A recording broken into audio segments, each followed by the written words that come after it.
ദൈവത്തിന്റെ കൃപയാലും ആൽക്കഹോളിക്സ് അനോണിമസിലൂടെ സഞ്ചരിക്കുന്നത് കൊണ്ടും ഇന്നത്തെ ദിവസം ഞാൻ മദ്യപിച്ചിട്ടില്ല.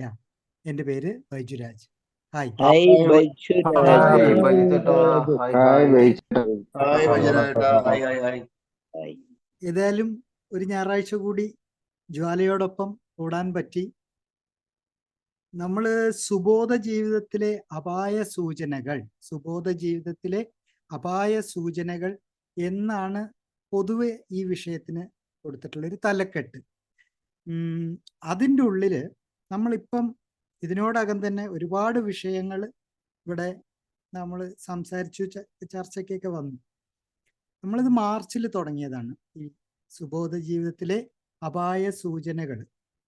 അതെന്തൊക്കെയായിരുന്നു സൂചനകൾ എന്ന് ഞാനൊന്ന് ഓടിച്ച് വായിക്കാം. നമ്മൾ കോപത്തിൽ നിന്നാണ് തുടങ്ങിയത്, കോപം എന്ന അപായ സൂചന. പിന്നെ നമ്മൾ ഉത്കണ്ഠയെക്കുറിച്ച് സംസാരിച്ചു, ആങ്സൈറ്റി.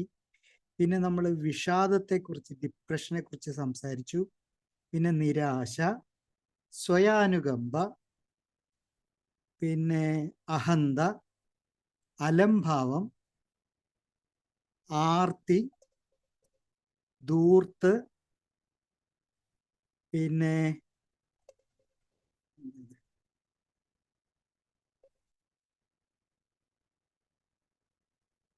ഒരു മിനിറ്റ്, ആർത്തി, ധൂർത്ത്. പിന്നെ നമുക്കൊരു ചെറിയൊരു ഇടവേള വന്നു, ഒരു 3 മാസം. അതിനുശേഷം നമ്മൾ പിന്നീട് സംസാരിച്ച വിഷയങ്ങൾ ദുർചിന്ത, അമിതം, അവിശ്വാസം, വഞ്ചന, നുണ, വിമർശനം, പരദൂഷണം, അധികാരമോഹം. കഴിഞ്ഞ ആഴ്ച നമ്മൾ സ്ട്രെസ്സിനെ കുറിച്ചും സംസാരിച്ചു, പിരിമുറുക്കം. അപ്പം ഈ ഞായറാഴ്ച ഇന്ന് നമ്മൾ അശ്രദ്ധ എന്ന വിഷയമാണ് നമ്മളിന്ന് എടുക്കുന്നത്. അശ്രദ്ധ എന്ന് പറയുമ്പം അത് ബ്രാക്കറ്റിൽ കൊടുത്തിട്ടുണ്ട്, ഇൻഅറ്റൻഷൻ എന്നുള്ളൊരു രീതിയിലാണ് നമ്മൾ കൈകാര്യം ചെയ്യുന്നത്. ഇൻഅറ്റൻഷൻ. കാരണം നമ്മൾ അശ്രദ്ധ എന്ന് പറയുന്നതിന് മറ്റൊരു കെയർലെസ് ആവുക എന്നൊക്കെ പറയുന്നതും ഉണ്ട്. പക്ഷെ അതിലും കൂടുതൽ നമ്മൾ ഊന്നൽ കൊടുക്കുന്നത് ഇൻഅറ്റൻഷൻ എന്നുള്ള ഇതിലാണ്. കെയർലെസ് ആവുക എന്ന് പറഞ്ഞാൽ, ഇപ്പോൾ ഉദാഹരണം പറഞ്ഞാൽ നമ്മുടെ കയ്യിൽ നിന്നൊരു ഗ്ലാസ് വീണ് ഉടഞ്ഞു, അത് നമ്മുടെ അശ്രദ്ധ മൂലമാണെന്ന് നമ്മൾ പറയും, കെയർലെസ്നെസ് കൊണ്ടാണെന്ന് പറയും. പക്ഷെ അത് ഇൻഅറ്റൻഷൻ എന്ന് പറയുന്നതിനേക്കാൾ കൂടുതൽ നമ്മൾ അത് കെയർലെസ് ആയതുകൊണ്ടാണെന്ന് പറയും. ഇന്ന് നമ്മൾ ഈ അറ്റൻഷൻ ഡെഫിസിറ്റിനെ കുറിച്ചിട്ടാണ്, അതായത് ശ്രദ്ധ ഇല്ലായ്മ, ശ്രദ്ധക്കുറവ് എന്നൊക്കെ പറയാം. അപ്പം എന്താണ് ഈ അറ്റൻഷൻ എന്ന് പറയുന്നത്? നമ്മൾ ഈ പട്ടാളക്കാരോ അല്ലെങ്കിൽ NCCയിലോ ഒക്കെ കണ്ടിട്ടില്ലേ, പോലീസ് പരേഡിലൊക്കെ അറ്റൻഷൻ എന്ന് പറഞ്ഞാൽ അവർ നിൽക്കുന്നൊരു കാര്യമുണ്ട്. അതൊരു തരം ജാഗ്രത പുലർത്തലാണ്, ഒരു ജാഗ്രത. അവിടെ ഒരു ഏകാഗ്രതയൊക്കെ ഉണ്ടാകുന്നു, ഇല്ലെങ്കിൽ നമ്മൾ പറയത്തില്ലേ ജാഗരൂകത. ഒരു പ്രത്യേക ശ്രദ്ധ ഉണ്ടായി വരുന്നുണ്ട് ഈ അറ്റൻഷൻ ആയിട്ട് നിൽക്കുന്നു. അതിൻ്റെ ഓപ്പോസിറ്റായിട്ട് നമ്മൾ പറയുക സ്റ്റാൻഡ് അറ്റ് ഈസ് എന്ന് പറയും, അല്ലേ? NCCയിലൊക്കെ പോയവർക്ക് അറിയാം, അറ്റൻഷൻ സ്റ്റാൻഡ് അറ്റ് ഈസ് എന്നുവെച്ചാൽ അതിലൊരു എന്നാ പിന്നെ ഒന്ന് അയഞ്ഞ് നിന്നേക്കുക എന്നുള്ളത്. നമ്മൾ ഇത്ര നേരം ജാഗ്രത പാലിച്ചു നിൽക്കുന്നു, ഇനി ഒന്ന് അയയുന്നു. അപ്പൊ ഈ അറ്റൻഷൻ, ഈ ജാഗ്രതയെ കുറിച്ചാണ് നമ്മൾ ഇന്ന് സംസാരിക്കുന്നത്. ജാഗ്രത ഇല്ലായ്മയെ കുറിച്ച്. ഈ അശ്രദ്ധയെക്കുറിച്ച് ബോധവാനായിരിക്കുക എന്നാൽ ശ്രദ്ധാലുവായിരിക്കുക എന്ന് തന്നെയാണ് അർത്ഥം വരുന്നത്. അശ്രദ്ധയെക്കുറിച്ച് ബോധവാനായിരിക്കുന്നത് ശ്രദ്ധാലുവായിരിക്കുക എന്ന അർത്ഥത്തിൽ തന്നെയാണ്. നിങ്ങൾ ആരെങ്കിലും പൂർണ്ണമായും ശ്രദ്ധയോടെ ആരെയെങ്കിലും, എന്നെ തന്നെ ആയിക്കോട്ടെ, നിങ്ങൾ ആരെയെങ്കിലും പൂർണ്ണമായും ശ്രദ്ധയോടെയും കേൾക്കുമ്പോൾ വാക്കുകൾ മാത്രമല്ല, അതിലടങ്ങിയ വികാരത്തെയും കൂടിയാണ്, അതിലടങ്ങിയിട്ടുള്ള ഫീലിങ്സ് കൂടിയാണ് നിങ്ങൾ ഉൾക്കൊള്ളുന്നത് എന്ന് മനസ്സിലാക്കണം. അതായത് ചുമ്മാ ഒരാൾ പറയുന്ന വാക്ക് നമ്മൾ ശ്രവിക്കുക എന്നുള്ളതല്ല. നമ്മൾ അയാളുടെ ആ വാക്കുകളിൽ ഉൾക്കൊള്ളുന്ന ഒരു വികാരം ഉണ്ടാവും, ഒരു ഫീലിംഗ് ഉണ്ടാവും. ഇതെല്ലാം നമ്മളിലേക്ക് എത്തുന്നുണ്ട്. അങ്ങനെ വേണം അത് ശ്രവിക്കാൻ എന്നുള്ളത്. അതും അത് ഭാഗികമായിട്ടല്ല, അത് മൊത്തത്തിൽ തന്നെ നമ്മൾ മനസ്സിലാക്കുക എന്നുള്ളതാണ്. അപ്പോഴാണ് അത് ശ്രദ്ധ എന്ന ഇതിലേക്ക് എത്തുന്നത്. ഉദാഹരണം എടുക്കുകയാണെങ്കിൽ നമുക്ക് എളുപ്പം മനസ്സിലാകാൻ വേണ്ടിയിട്ട് നമുക്ക് ഇതാ ഇപ്പം നടന്നുകൊണ്ടിരിക്കുന്ന ഇന്നത്തെ ഈ മീറ്റിംഗ് തന്നെ എടുക്കാം. ഈ മീറ്റിങ്ങിനകത്ത് അശ്രദ്ധയും ശ്രദ്ധയും ജാഗ്രതയും ജാഗരൂകതയും ഒക്കെ അതിനെക്കുറിച്ചൊക്കെ നമുക്ക് ഈ മീറ്റിങ്ങിനെ മാത്രം എടുത്തു വെച്ചിട്ട് സംസാരിക്കാൻ പറ്റും. അപ്പം ഇന്നത്തെ മീറ്റിംഗ് തുടങ്ങുമ്പോൾ നമ്മൾ ഒരു പ്രാർത്ഥന ചൊല്ലുന്നു. ഓക്കെ, നമ്മുടെ സോബ്രൈറ്റി പ്രാർത്ഥന. ആ പ്രാർത്ഥന ചൊല്ലുമ്പോൾ നമ്മൾ എത്ര പേര് അതിലേക്ക് എത്രമാത്രം ശ്രദ്ധ കൊടുക്കുന്നുണ്ട് എന്നുള്ളതാണ് നമ്മൾ അറിയേണ്ടത്. ഇല്ലെങ്കിൽ ഈ പ്രാർത്ഥന ഒരാളായിരിക്കുമല്ല ചൊല്ലുന്നത്, അത് നമ്മൾ ഏറ്റു ചൊല്ലുന്നു. ഈ ചൊല്ലുന്നയാൾ എത്രമാത്രം ശ്രദ്ധയോടുകൂടിയാണ് ഈ പ്രാർത്ഥന ചൊല്ലുന്നത്. അതായത് കഴിയാവുന്നതും പ്രാർത്ഥന ചൊല്ലുമ്പോൾ അത് വേഗം കുറച്ച് ചൊല്ലുന്ന ആയിരിക്കും നന്നാവും. അപ്പോഴാണ് അതിൻ്റെ ആ കുറച്ചല്ലേ ഉള്ളൂ, ആകെ ഒരു കുറച്ച് വരികളേ ഉള്ളൂ. അതിലടങ്ങിയിട്ടുള്ള, ഞാൻ മുമ്പേ പറഞ്ഞു, അതിലടങ്ങിയിട്ടുള്ള ആ വികാരവും അതിൻ്റെ ഫീലിങ്സും അതിൻ്റെ സത്തയും അതിൻ്റെ കാമ്പും അതിൻ്റെ ഉള്ളടക്കവും എല്ലാം നമ്മളിലേക്ക് എത്തണം. അപ്പൊ ചൊല്ലുന്നയാൾ ശ്രദ്ധിക്കേണ്ടത് ഇതങ്ങ് ഒഴുക്കം മട്ടിൽ ഓടിച്ചിട്ട് ടോറോ എന്ന് പറഞ്ഞ് പോക്കല്ല. ഇതൊരു വലിയ കാര്യമാണ്. ആൽക്കഹോളിക്സ് അനോണിമസിന്റെ ഒരു മീറ്റിങ്ങിന്റെ തുടക്കത്തിൽ നമ്മൾ ചൊല്ലുന്ന പ്രാർത്ഥന ഒരു വലിയ കാര്യമാണ്. അപ്പൊ അതിന് വേണ്ടത്ര ശ്രദ്ധ നമ്മൾ കൊടുത്തിരിക്കണം. അപ്പൊ അതുകൊണ്ടാണ് പറയുന്നത് കുറച്ച് വേഗം കുറച്ച് നിർത്തി അതിൻ്റെ അർത്ഥം മനസ്സിലാക്കിക്കൊണ്ട് ചൊല്ലുമ്പോൾ അതിൻ്റെ റിസൾട്ട് ഭയങ്കര. അല്ലാതെയും ചെയ്യാം, അല്ലാതെ നമുക്ക് നേരത്തെ പറഞ്ഞ ഒരു അങ്ങ് സ്പീഡിൽ അങ്ങ് പറഞ്ഞങ്ങ് പോവാം.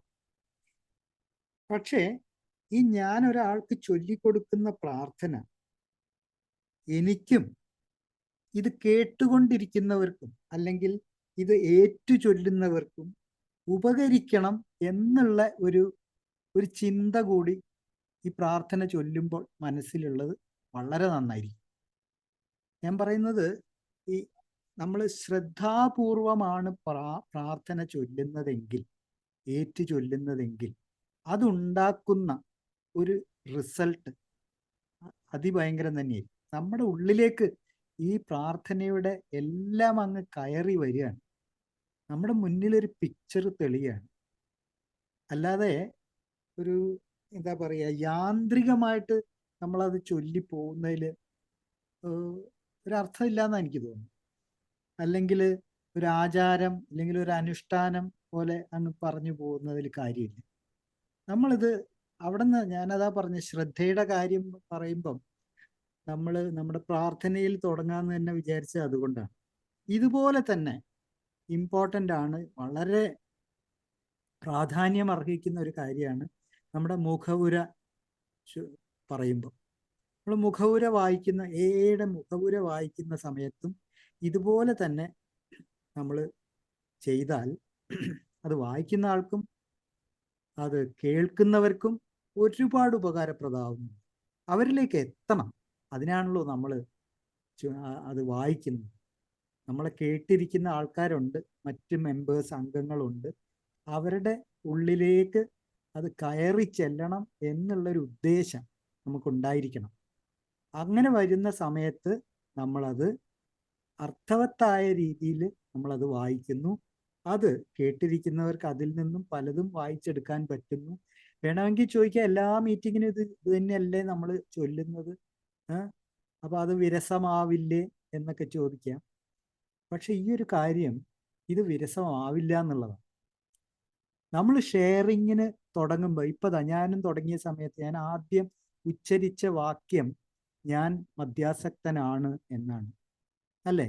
ഇത് ഞാൻ ഒരാഴ്ചയിലൊരു അഞ്ചോ ആറോ സ്ഥലങ്ങളിൽ പോയിട്ട് മീറ്റിങ്ങിനൊക്കെ പോകുമ്പം പറയുന്ന ഒരേ വാക്യം തന്നെയാണ്, ഞാനൊരു മദ്യാസക്തനാണ് എന്ന് തന്നെയാണ് ഞാൻ തുടങ്ങുന്നത്.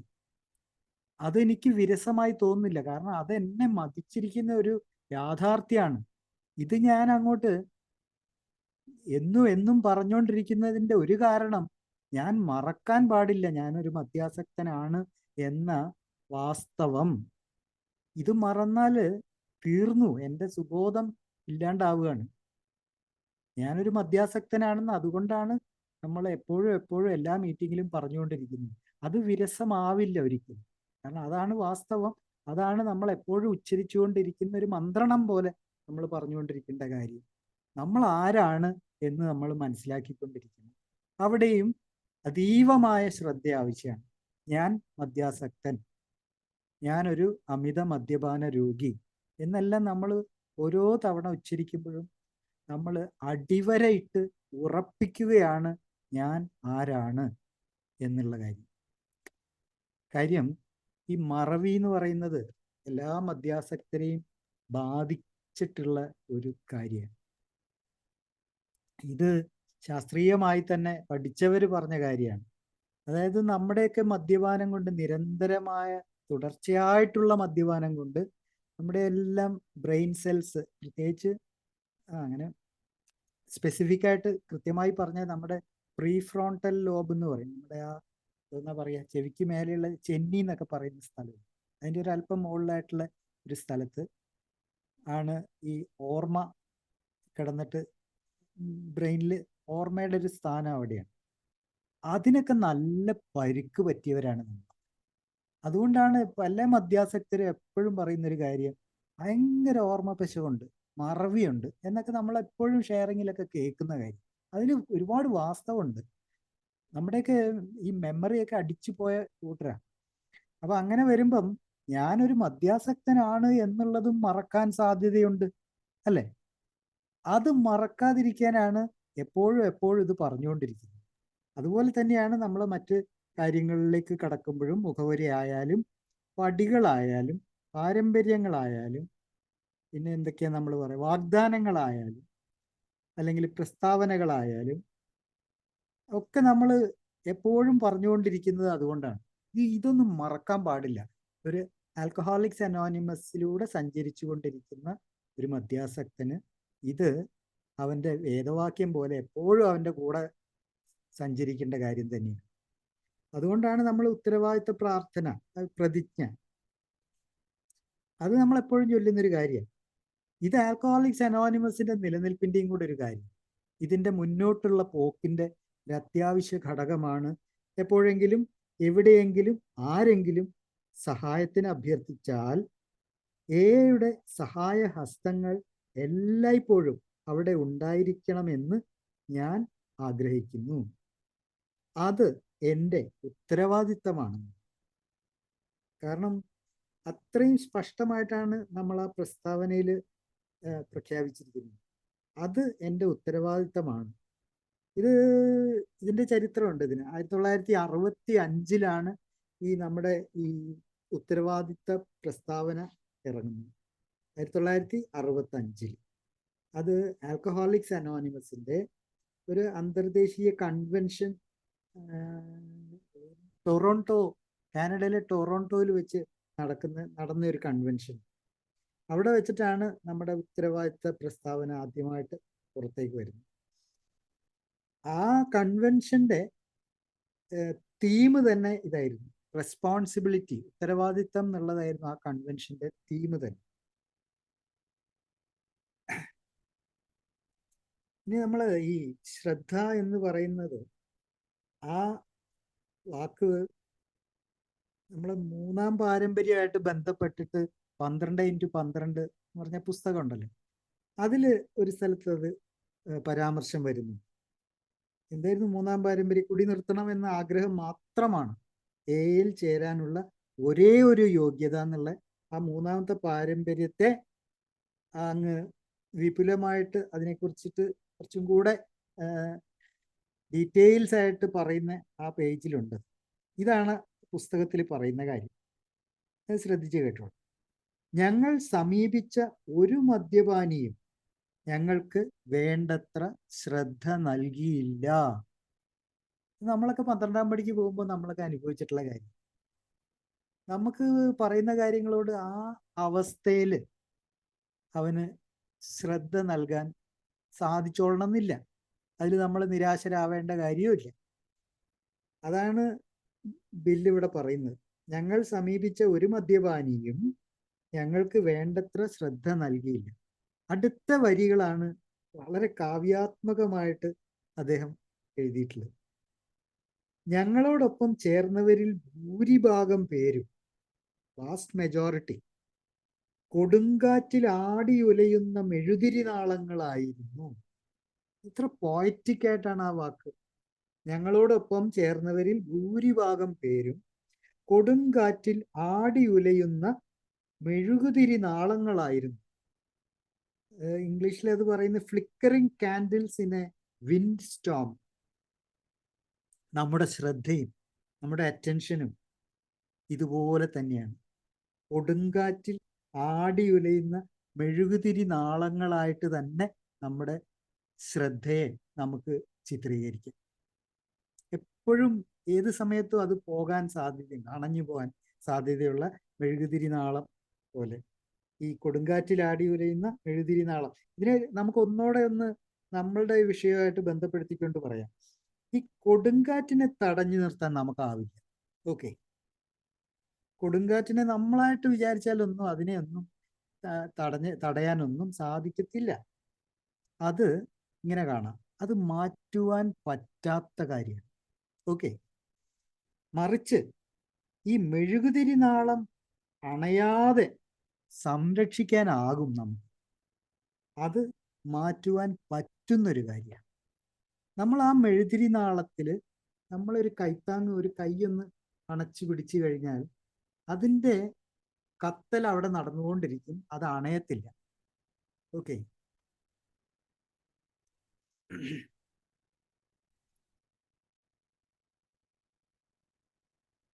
ഇത്രയും കൂടെ എന്ന് പറഞ്ഞ് ഇതിലേക്ക് നമുക്ക് കൂടുതൽ പ്രവേശിക്കാം. അതായത് ഈ അശ്രദ്ധയെ പറ്റി പറയുമ്പം ഇങ്ങനെയൊന്ന് സങ്കല്പിച്ചു നോക്കും. നമ്മുടെ കയ്യിൽ നിന്നും ഒരു കാര്യം നഷ്ടപ്പെടും. അത് എന്തെങ്കിലും, ഫോണാണല്ലോ അല്ല എപ്പോഴും നമുക്ക് ഏറ്റവും അത്യാവശ്യമുള്ളൊരു കാര്യം. ഇപ്പോൾ നമ്മുടെ ഹാൻഡ് ഫോണ് അല്ലെങ്കിൽ മൊബൈൽ ഫോണ് അത് അങ്ങ് നഷ്ടപ്പെടും. നഷ്ടപ്പെടുമ്പോഴാണ് നമ്മൾ അതിൻ്റെ മൂല്യം മനസ്സിലാക്കുന്നത്. നിങ്ങളിതിനെ നമ്മൾ കുടിച്ചു നടന്നൊരു കാലത്തെ പറ്റിയൊന്ന് ആലോചിച്ച് നോക്കൂ. ആ കാലമായിട്ട് ആ സമയത്ത് നമ്മളടുത്ത് നിന്ന് നഷ്ടപ്പെട്ടത് നമ്മുടെ സുബോധാവസ്ഥയാണ് പോയി കിട്ടിയത്. നിരന്തരമായിട്ടുള്ള കുടി കാരണം നമുക്ക് ഒരു ബോധവും ഇല്ല, ഒരു പൊക്കണവും ഇല്ലാതെ നമ്മൾ അലഞ്ഞു നടന്ന ആൾക്കാർ. അത് നമുക്ക് നഷ്ടപ്പെട്ട സുബോധം എന്ന് കൂട്ടിക്കുക ആ ഫോൺ. ഒരു സുപ്രഭാതത്തിൽ നമുക്ക് നഷ്ടപ്പെട്ട ആ ഫോൺ അല്ലെങ്കിൽ ആ സുബോധം തിരിച്ചു കിട്ടുകയാണ്. ഓക്കെ, നമ്മളെല്ലാം ഫോണ് തിരിച്ചു കിട്ടിയ, നഷ്ടപ്പെട്ട ഒരു ഫോണ് തിരിച്ചു കിട്ടിയ ആൾക്കാരാണ്. അപ്പം നമുക്കുണ്ടാകുന്നൊരു ഒരു ഒരു ഒരു സന്തോഷം ചില്ലറയൊന്നല്ല. നമ്മുടെ ജീവിതത്തിൽ ഉണ്ടാകുന്ന സുഖങ്ങൾ ചില്ലറയൊന്നല്ല. സമാധാനം, നമ്മൾ ഒരുപക്ഷെ ആദ്യമായിട്ടൊക്കെ സമാധാനം എന്താണെന്ന് പോലും അറിയുന്നത് ഈ സുബോധ ജീവിതത്തിലൂടെ സഞ്ചരിക്കുമ്പോൾ മാത്രമാണ്. അവിടെയാണ് ഒരു കാര്യം നമ്മൾ മനസ്സിലാക്കേണ്ടത്. ശ്രദ്ധിച്ചിട്ടില്ലെങ്കിൽ, ഒന്നുകൂടെ പറയാം, ശ്രദ്ധിച്ചിട്ടില്ലെങ്കിൽ ഇത് വീണ്ടും നഷ്ടപ്പെടാൻ സാധ്യതയുണ്ട്. അതുകൊണ്ട് തന്നെയാണ് സുബോധത്തിന്റെ കാര്യത്തിൽ അശ്രദ്ധ അപകടകരമാണ് എന്ന് പറയുന്നത്. സുബോധത്തിന്റെ കാര്യത്തിൽ അശ്രദ്ധ, ഇനറ്റൻഷൻ അപകടകരമാണ്. നമുക്ക് ലഭിച്ചൊരു അനുഗ്രഹമാണ് ഈ സുബോധം എന്ന് പറയുന്നത്. അങ്ങനെ തന്നെ പറയാം. അല്ലാതെ ഭാഗ്യം എന്നൊക്കെ പറയുന്നത് അത്രയ്ക്ക് അങ്ങോട്ട് ശരിയാവില്ല. കാരണം ഭാഗ്യം എന്ന് പറയുന്നത് നമ്മളൊരു ലോട്ടറി എടുത്തിട്ട് ഒരു 10-50,000 രൂപ കിട്ടുന്നതൊക്കെ ഒരു ഭാഗ്യം എന്ന് കിട്ടും. പക്ഷേ സുബോധം നമുക്ക് ലഭിച്ചു എന്ന് പറയുന്നത് അത് നമുക്ക് ലഭിച്ച ഏറ്റവും വലിയ അനുഗ്രഹങ്ങളിൽ ഒന്ന് തന്നെയാണ്. അപ്പം അനുഗ്രഹങ്ങളോട് ഒരിക്കലും അശ്രദ്ധ കാണിക്കരുത് എന്നാണ് പറഞ്ഞു വന്നത്. അനുഗ്രഹങ്ങളോട് ഒരിക്കൽ പോലും അശ്രദ്ധ കാണിക്കരുത്. അത് പുറംകാലം കൊണ്ട് തട്ടിക്കളയാനുള്ളതല്ല. എല്ലാവർക്കും കിട്ടിയിട്ടുള്ള ഒരു കാര്യമല്ലത് ഈ സുബോധം എന്ന് പറയുന്നത്. ഞാൻ എപ്പോഴും പറയുന്ന മാതിരി വളരെ ചുരുക്കം ആൾക്കാർക്ക് മാത്രമേ ലഭിച്ചിട്ടുള്ളൂ, അല്ലേ? അപ്പൊ അത് നമ്മൾ പൊന്നുപോലെ കൊണ്ട നടക്കുക എന്നുള്ളത് നമ്മുടെ ഉത്തരവാദിത്വം തന്നെയാണ്, നമ്മുടെ ആവശ്യമാണത്. ഇനി ഈ നിരന്തര മദ്യപാനം മൂലം നമ്മുടെ പല ശേഷികളും നഷ്ടപ്പെട്ടിട്ടുണ്ട്. അതിൽ 3 കാര്യം മാത്രം ഇവിടെ എടുത്ത് സംസാരിക്കും. ഈ മദ്യപാനം മൂലം കുഴപ്പത്തിലായെന്ന് കൂട്ടിയാണ്, കുഴപ്പത്തിലായ ഒരു 3 ശേഷികളെ കുറിച്ച് നോക്കാം. അത് ഏതൊക്കെയാണെന്ന് നോക്കാം. അതിലൊന്ന് ഏകാഗ്രതയാണ്. നമുക്ക് ഫോക്കസിങ് അല്ലെങ്കിൽ കോൺസെൻട്രേഷൻ എന്നൊക്കെ പറയത്തില്ലേ, ഏകാഗ്രത. അതാണ് ഒരു ശേഷി. ഇതൊക്കെ മനുഷ്യനുള്ള ശേഷികളാണ്. പക്ഷെ മദ്യപാനം മൂലം നമ്മളെപ്പോലുള്ള ഹതഭാഗ്യർക്ക് അത് കുഴപ്പത്തിലായിട്ടുണ്ട്. പിന്നെ രണ്ടാമത്തേതെന്ന് പറഞ്ഞാൽ തീരുമാനമെടുക്കാനുള്ളൊരു ശേഷി, ഒരു ഡിസിഷൻ മേക്കിംഗ് പവർ, അതും കുഴപ്പത്തിലായ കാര്യമാണ്. പിന്നെ ഉള്ളത് ഒരു പ്രതികരണ ശേഷി, നമ്മളെ എന്തിനോടെങ്കിലും റിയാക്ട് ചെയ്യുന്നതിനുള്ള ഒരു കഴിവ്. അപ്പോൾ പ്രതികരണശേഷിയും തീരുമാനശേഷിയും ഏകാഗ്രതയും നമ്മുടെ കുഴപ്പത്തിലായ 3 ശേഷികളാണ്. ഇത് കുറവോ കൂടുതലുമല്ല, അങ്ങനെയൊന്നും അല്ല നമ്മൾ കാണുന്നത്. ഇത് കുഴപ്പം പിടിച്ചുപോയി ഇതിന്. അത് സുബോധ കാലാവസ്ഥയിൽ, ഇപ്പോഴത്തെ നമ്മുടെ കാലാവസ്ഥയിൽ ഈ ശേഷിക്കുറവ് എന്ന് തന്നെ പറയാം. അത് തെറ്റിദ്ധരിക്കണ്ട, ആ ഭാഷ വേറെ അർത്ഥത്തിലാണ് ഇപ്പം പറയപ്പെടുന്നത്, അല്ലേ? ഈ ഏകാഗ്രതയിലുള്ള ശേഷിക്കുറവ്, തീരുമാനം എടുക്കാനുള്ള ശേഷിക്കുറവ്, പ്രതികരണ ശേഷിക്കുറവ്, ഇതെല്ലാം നമ്മുടെ സുബോധത്തിൽ ഇത് അശ്രദ്ധയിലേക്ക് നയിക്കുന്ന ഘടകങ്ങളായിട്ട് കണക്കാക്കാം. നമുക്ക് ഇനി ഓരോന്നും എടുത്ത് പരിശോധിക്കാം. അതായത് നമ്മളെ ജീവിതത്തിലേക്ക് ഒരുപാട് ഡിസ്ട്രാക്ഷൻസ് ഉള്ളൊരു ലോകത്താണ് നമ്മൾ ജീവിക്കുന്നത്. നമ്മുടെ ശ്രദ്ധ എന്ന് പറയുന്ന ആ കാര്യം പെട്ടെന്ന് തിരിക്കാൻ പാകത്തിൽ പല കാര്യങ്ങളും നടന്നുകൊണ്ടിരിക്കുന്ന ഒരു ലോകത്താണ് നമ്മൾ ജീവിക്കുന്നത്. അവിടെയാണ് ഈ ഏകാഗ്രത നമുക്ക് ഉപകാരം ചെയ്യുന്നത്. ഇത് നമ്മൾ പ്രാക്ടീസ് ചെയ്യേണ്ട ഒരു കാര്യം. അത് തന്നെയാണ് നമ്മളെ പടികളിൽ പറയുന്നത്, പ്രാർത്ഥന, ധ്യാനം എന്ന് പറയുന്നത്. ആ ധ്യാനമൊക്കെ നമ്മുടെ ഏകാഗ്രത തിരിച്ചു പിടിക്കാൻ വേണ്ടിയിട്ട് എഴുതി വെച്ചിട്ടുള്ള കാര്യങ്ങൾ. അത് നമ്മൾ പ്രാക്ടീസ് ചെയ്യുന്നതോടുകൂടി തന്നെ നമുക്ക് ഒരുപാട് കാര്യത്തിൽ കോൺസെൻട്രേറ്റ് ചെയ്യാൻ പറ്റും, നമ്മൾ ചെയ്യുന്ന ജോലിയോട് ഫോക്കസ് ചെയ്യാൻ പറ്റും. അതാണ് ഏകാഗ്രത. അപ്പം ഈ സമയത്തൊക്കെ നമ്മൾ ചെയ്യുന്ന ജോലിയിൽ എത്രമാത്രം നമുക്ക് ഓരോ ആൾക്കാർക്കും ശ്രദ്ധിക്കാൻ സാധിക്കുന്നു, അവനവനോട് ചോദിക്കേണ്ട ഒരു കാര്യം. നമ്മൾ ചെയ്യുന്ന ജോലികളോട് നമുക്ക് എത്രമാത്രം ശ്രദ്ധ പുലർത്താൻ സാധിക്കുന്നു? കാരണം നമുക്ക് ചുറ്റുമുണ്ടല്ലോ, ഞാൻ നേരത്തെ പറഞ്ഞ ഡിസ്ട്രാക്ഷൻസ്, ശ്രദ്ധ തിരിക്കുന്ന കാര്യങ്ങൾ ഒത്തിരി ഉണ്ട്. അത് വേണമെങ്കിൽ നമുക്ക് ഇന്ദ്രിയ അനുഭവങ്ങളായിട്ട് തന്നെ തിരിക്കാം. അതായത് പല പല കാഴ്ചകൾ,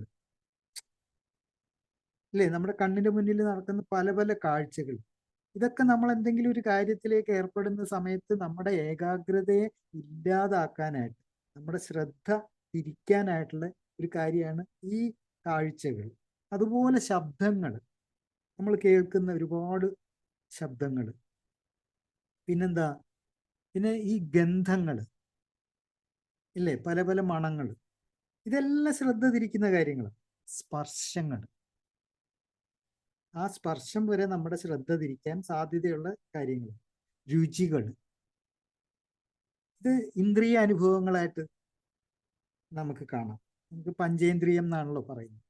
ഈ 5 ഇന്ദ്രിയങ്ങളിൽ കൂടെ കിട്ടുന്ന കാഴ്ച, ശബ്ദം, ഗന്ധം, സ്പർശം, രുചി, ഇതെല്ലാം നമ്മുടെ ഏകാഗ്രതയെ ശ്രദ്ധ തിരിപ്പിക്കുന്ന കാര്യങ്ങളാണത്. ഇത് നമ്മുടെയൊക്കെ ചുറ്റും ഉണ്ട് താനും. ഇതിനൊന്നും നമുക്ക്, ഇതൊക്കെ മാറ്റാൻ പറ്റാത്ത കാര്യങ്ങൾ, നമുക്കൊന്നും ചെയ്യാൻ പറ്റില്ല. നമ്മൾ ചെയ്യുന്ന കാര്യത്തിൽ ശ്രദ്ധിക്കുക എന്നത് അതുകൊണ്ട് തന്നെ കുറച്ച് ബുദ്ധിമുട്ടുള്ള കാര്യമായിട്ട് മാറുന്നു. പിന്നെ ഇതൊന്നും പോരാണ്ട് നമ്മുടെ തലയ്ക്കകത്ത് കയറി വരുന്ന ചിന്തകൾ. അത് ഇതിലൊന്നും പെടാത്തൊരു സാധനമാണ്. നമ്മൾ എന്തെങ്കിലും കാര്യമായിട്ട് കോൺസെൻട്രേറ്റ് ചെയ്തുകൊണ്ടിരിക്കുമ്പോൾ നമ്മുടെ തലയ്ക്കകത്തേക്ക് കയറി വരുന്ന ഒരു കാര്യമില്ലാതെ പല ചിന്തകളും കയറി. ഇതും നമുക്ക് നമ്മുടെ ഒരു മീറ്റിംഗ് പ്ലേസിൽ സംഭവിക്കുന്ന ഒരു കാര്യമായിട്ട് നോക്കാം. ഞാൻ അതിനെ പ്ലേസ് ചെയ്യുന്നത്, അവിടെ കൊണ്ട് വെക്കുന്നത് എന്താണെന്ന് വെച്ചാൽ, നമുക്ക് പരിചിതമായ ഒരു സ്ഥലത്ത് വെച്ചിട്ട് നമ്മൾ അതിനെ ഒരു ഉദാഹരണമായിട്ട് എടുക്കുമ്പം നമുക്ക് കൂടുതൽ പെട്ടെന്ന് മനസ്സിലാവും കാര്യം. അതുകൊണ്ടാണ് ഈ വക കാര്യങ്ങളൊക്കെ ഇങ്ങനെ നമ്മൾ ആയിട്ടും അല്ലെങ്കിൽ മീറ്റിംഗ് ഹാളുമായിട്ടും ഒക്കെ ബന്ധപ്പെടുത്തി സംസാരിക്കുന്നത്. അതെ, നമ്മളിപ്പോൾ മീറ്റിങ്ങിന് ഇരിക്കുകയാണ്. നമുക്കൊരു ആള് ഷെയർ ചെയ്യുന്നത് നേരാവണ്ണം ശ്രദ്ധിക്കാൻ പറ്റുന്നുണ്ടോ എന്ന് സ്വയം ഒന്ന് ചോദിച്ചു നോക്കൂ. ഒരാള് അവിടെ നിന്നുകൊണ്ട് ചങ്കുപൊട്ടി പങ്കുവെക്കുകയാണ് അയാളുടെ അനുഭവങ്ങൾ. അത് നമുക്ക് ശ്രദ്ധിച്ച് കേൾക്കാൻ പറ്റുന്നുണ്ടോ? അതിലേക്ക് ശ്രദ്ധ കൊടുക്കാൻ പറ്റുന്നുണ്ടോ? നമ്മളെ ഈ ഡിസ്ട്രാക്ഷൻസ് എന്ന് പറയുന്നത്, ശ്രദ്ധ തിരിക്കുന്ന കാര്യങ്ങൾ, നേരത്തെ ഞാൻ പറഞ്ഞു പഞ്ചേന്ദ്രിയങ്ങളുടെ കാര്യം പറഞ്ഞു, അത് ഇവിടെയും സംഭവിക്കുന്നുണ്ട്. നമ്മൾ പെട്ടെന്ന് അയാൾ ഷെയർ ചെയ്തുകൊണ്ടിരിക്കുമ്പം അയാൾ ഇട്ടിരിക്കുന്ന ഷർട്ടിലേക്കായിരിക്കും ചിലപ്പോൾ നമ്മളെ ശ്രദ്ധ പോകുന്നത്. ശ്രദ്ധ പോവുക, അയാൾ പറയുന്ന കാര്യമല്ല നമ്മൾ ശ്രദ്ധിക്കുന്നത്. അയാൾ ഇട്ടിരിക്കുന്ന കുപ്പായം, നല്ല മിനുക്ക് ഉള്ളൊരു കുപ്പായം, ഇത് അയാൾ എവിടെ നിന്ന് വാങ്ങിയതായിരിക്കും ചിന്ത അവിടെ വർക്ക് ചെയ്യാൻ തുടങ്ങും. നമ്മൾ ഇയാൾ പറയുന്നതിൽ നിന്ന് നമ്മളെ ശ്രദ്ധ വ്യതിചലിച്ചു. പിന്നെ ചിലപ്പോൾ അടുത്ത നമ്മളെ ഷെയറിങ് ചെയ്യുന്ന മീറ്റിംഗ് സ്ഥലത്തിന്റെ അടുത്തുനിന്ന് എവിടുന്നെങ്കിലും ഒരു പാട്ടൊക്കെ കേട്ട് നിൽക്കും. നമുക്ക് ഇഷ്ടമുള്ളൊരു പാട്ട് ഇതേ കേൾക്കും. അടുത്ത കടയിൽ നിന്ന് ഒരു പാട്ട് കേൾക്കുമ്പോൾ വീണ്ടും നമ്മളെ ശ്രദ്ധ അങ്ങ് മാറിപ്പോവുക, ശ്രദ്ധ തിരിയുകയാണ്, ഡിസ്ട്രാക്റ്റഡ് ആവുകയാണ് നമ്മൾ. അല്ലെങ്കിൽ തൊട്ടടുത്തൊരു ഹോട്ടലിൽ നിന്ന് നല്ല ബീഫ് ഫ്രൈൻ്റെ മണം ഇങ്ങനെ പൊന്തി വരുന്നു, നമ്മുടെ ശ്രദ്ധ വീണ്ടും പോവുകയാണ്. നമ്മളെ ശ്രദ്ധ ഇയാൾ പറയുന്നതിൽ നിന്നും ബീഫ് ഫ്രൈയുടെ ഗന്ധത്തിലേക്ക് മാറിപ്പോകുന്നു. അല്ലെങ്കിൽ നമ്മൾ ഇരിക്കുന്ന കസേര, ചിലപ്പോൾ പല ഇരുമ്പിന്റെ കസേരയിൽ ഇരിക്കുന്ന സമയത്ത് ഒരു തണുപ്പൊക്കെ അതിൽ നിന്ന് വരും. ഇതൊരു സ്പർശത്തിന്റെ ഒരു ഭാഗമാണ്. ആ കസേരയിൽ നിന്ന് നമ്മൾ അനുഭവിക്കുന്ന ഒരു തണുപ്പ്, അതിലേക്കാവുന്നു നമ്മളെ ശ്രദ്ധ. ഇതൊരു കസേരയാണ്, തണുത്തിട്ട് വയ്യല്ലോ, ശ്രദ്ധ പോയിക്കൊണ്ടിരിക്കുകയാണ്. ഇനി രുചിയുടെ കാര്യം എടുക്കുകയാണെങ്കിൽ, നമ്മൾ മീറ്റിങ്ങിന് വരുന്നതിന് തൊട്ട് മുന്നേ കഴിച്ച ഒരു മസാല ദോശ ആയിക്കോട്ടെ, ഒരു മസാല ദോശയുടെ രുചി വായിലിരിപ്പുണ്ട്, അത് നന്നായിട്ടുണ്ട്, ദോശ നല്ല രസമുണ്ട്, നാളെ അവിടെ തന്നെ പോയി കഴിക്കണം എന്നൊക്കെയുള്ള ചിന്തകളും അതിൻ്റെ കൂടെ കയറി. ഇതൊക്കെ ഇന്ദ്രിയങ്ങൾ സൃഷ്ടിക്കുന്ന അശ്രദ്ധകളാണ്. ചിന്തയുടെ കാര്യം പറയേ വേണ്ട, അത് ഏത് വഴിക്കും പോവാം. ആരോ പറഞ്ഞു കേട്ടിട്ടുണ്ട്, ഈ ചില്ലയിലിരിക്കുന്ന കുരങ്ങനെ പോലെയാണ് നമ്മളെ ചിന്തകൾ. ചാടി ചാടി ചാടി കളിക്കും, ഒരു ജില്ലയിൽ നിന്ന് അടുത്ത ജില്ലയിലേക്ക്, അടുത്ത ജില്ലയിൽ നിന്ന് മറ്റൊരു ജില്ലയിലേക്ക്, എപ്പോഴും ചലിച്ചുകൊണ്ടിരിക്കുക. ഇപ്പൊ ചിന്തയിൽ വരുന്ന കാര്യങ്ങൾ എന്തൊക്കെയായിരിക്കും? അയ്യോടാ 8 മണിക്ക് മീൻകാരൻ കൂട്ടിപ്പോവല്ലോ, അതിനു മുമ്പ് എനിക്ക് മീൻ വാങ്ങാൻ പറ്റും. ഒരു ചിന്തയാണത്, ഒരു കുഞ്ഞി കാര്യമാണ്. പക്ഷേ ഇത് എവിടെയാണ്, എപ്പോഴാണ് ആ ചിന്ത കയറി വരുന്നത്? ഒരു മനുഷ്യൻ അവിടെ നിന്നുകൊണ്ട് അയാളുടെ വിഷമങ്ങൾ നമ്മളോട് ഷെയർ ചെയ്തുകൊണ്ടിരിക്കുന്ന സമയത്ത് വരുന്ന ചിന്തകളാണിത്. അല്ലെങ്കിൽ പുതിയൊരു പടം വന്നിട്ടുണ്ട്, സെക്കൻഡ് ഷോന് പോയാൽ ടിക്കറ്റ് കിട്ടുമോ, അടുത്ത ചിന്ത കയറി.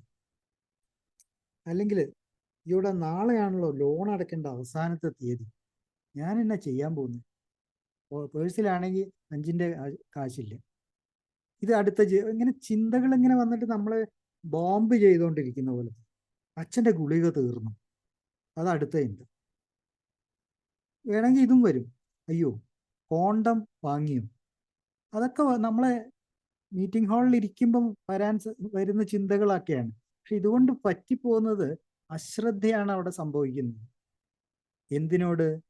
ഒരു മനുഷ്യൻ അവിടെ വളരെ ആത്മാർത്ഥമായിട്ട് അയാൾ ഉള്ളു തുറന്നിട്ട് ചങ്ക് പൊട്ടി ഷെയർ ചെയ്തുകൊണ്ടിരിക്കുമ്പോഴാണ് ഈ വക ചിന്തകളെല്ലാം നമ്മളെ കയറി മതിക്കുന്നത്, നമ്മുടെ ശ്രദ്ധയെ അലങ്കോലപ്പെടുത്തുന്നത്.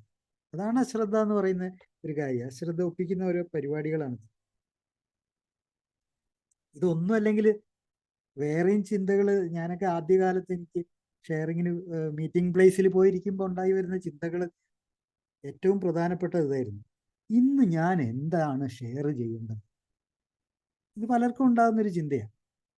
നമ്മൾ മീറ്റിങ്ങിന് പോയിരിക്കുമ്പം വേറൊരാൾ സംസാരിച്ചുകൊണ്ടിരിക്കുമ്പോൾ നമ്മുടെ തലയിൽ കൂടെ ഓളം തള്ളുന്ന ചിന്ത ഇതായിരിക്കും, ഞാനിന്ന് എന്താ ഷെയർ ചെയ്യുക, എങ്ങനെയാണ് കേൾവിക്കാരെ ഒന്ന് ഇമ്പ്രസ് ചെയ്യുക. ആദ്യകാലത്ത് എനിക്കതൊരു വലിയൊരു പ്രശ്നമായി മാറിയതാണ്. ഞാൻ പറയുന്നത് കേട്ട ആൾക്കാർക്ക് ഇഷ്ടാവണം എന്നുള്ളൊരു ഒരു ആഗ്രഹമല്ല, ഒരു ആവശ്യമായിട്ട് അത് മാറി. അതായത് നമ്മൾ പറയത്തില്ലേ, ഈ പറഞ്ഞ എന്താ ഈ തള്ളുക എന്നൊക്കെ പറയില്ലേ പുതിയ പിള്ളേരുടെ ഭാഷയിൽ, അങ്ങനത്തെ തള്ളലുകൾ എന്താ പറയേണ്ടതെന്നുള്ളതിനെ പറ്റി വരെ ചിന്തിച്ചിട്ടുണ്ട്. അതെന്തിനാന്ന് ചോദിച്ചാൽ ഇപ്പൊ അത് ആലോചിക്കുമ്പോൾ എന്തോരം അല്പത്തരാന്ന് തോന്നുന്നുണ്ട് അതിപ്പം. പക്ഷെ ആദ്യകാലത്തൊക്കെ അത് ഒരു ഗമയുടെ ഭാഗം, ആളാവാനായിട്ടൊക്കെയുള്ള ഭാഗം ഒക്കെ ആയിരുന്നു. ഇതെല്ലാം മറ്റൊരാൾ ഷെയർ ചെയ്യുന്ന സമയത്താണ് ഈ ചിന്ത എൻ്റെ തലയിലൂടെ ഓടിക്കളിക്കുന്നത്. എന്താ ഷെയർ ചെയ്യുക, എങ്ങനെ ആൾക്കാരെ ഒന്ന് പിടിച്ചിരുത്തും, ഇംപ്രസ് ചെയ്യിക്കണം, ആളാവണം, ഈ വക കാര്യങ്ങളും എല്ലാ സമയത്തും നഷ്ടപ്പെടുന്നത് എന്താന്നുള്ളതാണ്. നമ്മുടെ അശ്രദ്ധ കാരണം നമുക്ക് നഷ്ടപ്പെടുന്നത് ആ കേട്ടിട്ട് ആ അനുഭവങ്ങളും ശക്തിയും പ്രതീക്ഷയും, അതാണല്ലോ നമ്മൾ ഷെയർ ചെയ്യുന്നത്. അതൊന്നും തലയിൽ കയറാതെയാവുന്നു. അവിടെയാണ് അശ്രദ്ധ കിടന്ന് പ്രവർത്തിക്കുന്നത്. അവിടെയാണ് അറ്റൻഷൻ ഇല്ലായ്മ എന്ന് പറയുന്നത്. നമുക്ക് പറ്റുന്നില്ല, നമുക്ക് ഈ ഏകാഗ്രത നഷ്ടപ്പെടുന്നു എന്നുള്ളതാണ്. അതിനൊരു സിമ്പിളായിട്ടൊരു സൊല്യൂഷൻ ഉണ്ട് കേട്ടോ. ഇത്രയും ചോദിച്ചാൽ മതി. ഇത് ഞാൻ പ്രയോഗിച്ചിട്ടുള്ള പിൽക്കാലത്ത് ഇങ്ങനെയൊക്കെ തലയ്ക്കകത്ത് ഇങ്ങനത്തെ അശ്രദ്ധ ഉണ്ടാക്കുന്ന തരത്തിലുള്ള ചിന്തകളൊക്കെ കയറി വരുമ്പം ഷെയറിങ് പ്ലേസിൽ നിന്ന്, ഞാൻ മീറ്റിംഗ് പ്ലേസിൽ നിന്ന് എന്നോട് തന്നെ ചോദിക്കുന്നൊരു കാര്യം, ഞാൻ എന്തിനാണ് ഈ മീറ്റിങ്ങിന് വന്നത്, എന്താണ് എൻ്റെ ആവശ്യം? അപ്പം ഉത്തരം വരുന്നുണ്ട്, അനുഭവങ്ങളും ശക്തിയും പ്രതീക്ഷയും പങ്കുവെക്കാനാണ് ഞാൻ മീറ്റിങ്ങിന് വന്നിട്ടുള്ളത്, അല്ലെങ്കിൽ മറ്റുള്ളവർ പങ്കുവെക്കുന്ന കാര്യങ്ങൾ കേൾക്കാൻ ആണ് ഞാൻ മീറ്റിംഗ് വന്നത്. പക്ഷേ അവിടെ ഒരു കാര്യം ഞാൻ മിസ്സായി. മറ്റുള്ളവർ പങ്കുവെക്കുന്നത് കേൾക്കാനാണ് ഞാൻ മീറ്റിങ്ങിന് വന്നത് എന്ന് കേൾക്കുമ്പോൾ അത് ശരിയാണെന്ന് തോന്നും. പക്ഷെ അതിലൊരു ശരികേടുണ്ട്. ആ ശരികേടാണ് ഒരു വാക്കിന്റെ അഭാവം.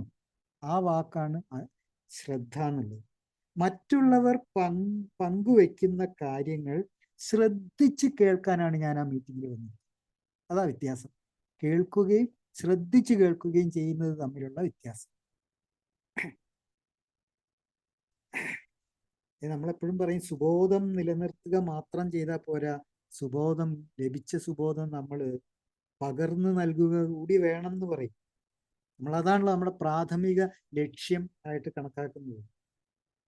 പ്രാഥമിക ലക്ഷ്യം അതാണെങ്കിൽ ഈ പ്രാഥമിക ലക്ഷ്യത്തോട് അശ്രദ്ധ കാണിക്കുക എന്ന് പറയുന്നത് അപകടകരമാണ്, സംശയമില്ല. ഇനി നമുക്ക് അടുത്ത ഇതിലേക്ക് കിടക്കാം. എന്തായിരുന്നു നമ്മൾ പറഞ്ഞു വന്നത്? തീരുമാനശേഷി അല്ലെങ്കിൽ ഡിസിഷൻ മേക്കിംഗ് എബിലിറ്റി. വേണോ വേണ്ടയോ, ഇതാണല്ലോ ഒരു ചാഞ്ചാട്ടം എന്ന് നമ്മൾ പറഞ്ഞു. ഒരു തീരുമാനം എടുക്കാനായിട്ടുള്ള ഒരു ചാഞ്ചാട്ടം. ഇത് പൊതുവേ നമ്മളെല്ലാം കണ്ടുവരുന്ന ഒരു സ്വഭാവം. ഒരു തീരുമാനത്തിലേക്ക് എത്താനായിട്ട് കുറച്ച് സമയം, ഒരു രണ്ട് മനസ്സിൽ കിടന്ന് കളിക്കും. അതാണ് ചാഞ്ചാട്ടം എന്ന് നമ്മൾ ഉദ്ദേശിക്കുന്നത്. വേണോ വേണ്ടയോ, അവിടെ കിടന്നിട്ട് അങ്ങോട്ടും ഇങ്ങോട്ടും ചാടിക്കളിക്കും. അതല്ലാതെ തീരുമാനം എടുക്കാനായിട്ട് പുറത്തോന്ന് ഈ തീരുമാനം എടുക്കുന്ന ഒരു അവസ്ഥയുണ്ട്.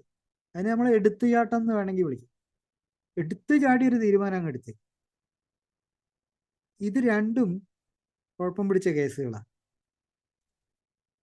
അല്പം ആലോചനയോടുകൂടി ഒരു തീരുമാനം എടുക്കുക എന്നുള്ളത് ശരി. ഒരു ഉദാഹരണം പറഞ്ഞു കഴിഞ്ഞാൽ, ഇന്നലെ നടന്നൊരു വഴക്ക്, വീട്ടിനകത്ത് ഇന്നലെ നടന്ന ഒരു വഴക്ക്. പ്രശ്നം ഇത്രയേ ഉള്ളൂ, കെട്ടിയോക്ക് അവളുടെ വീട്ടിൽ പോകണം. ഓക്കെ,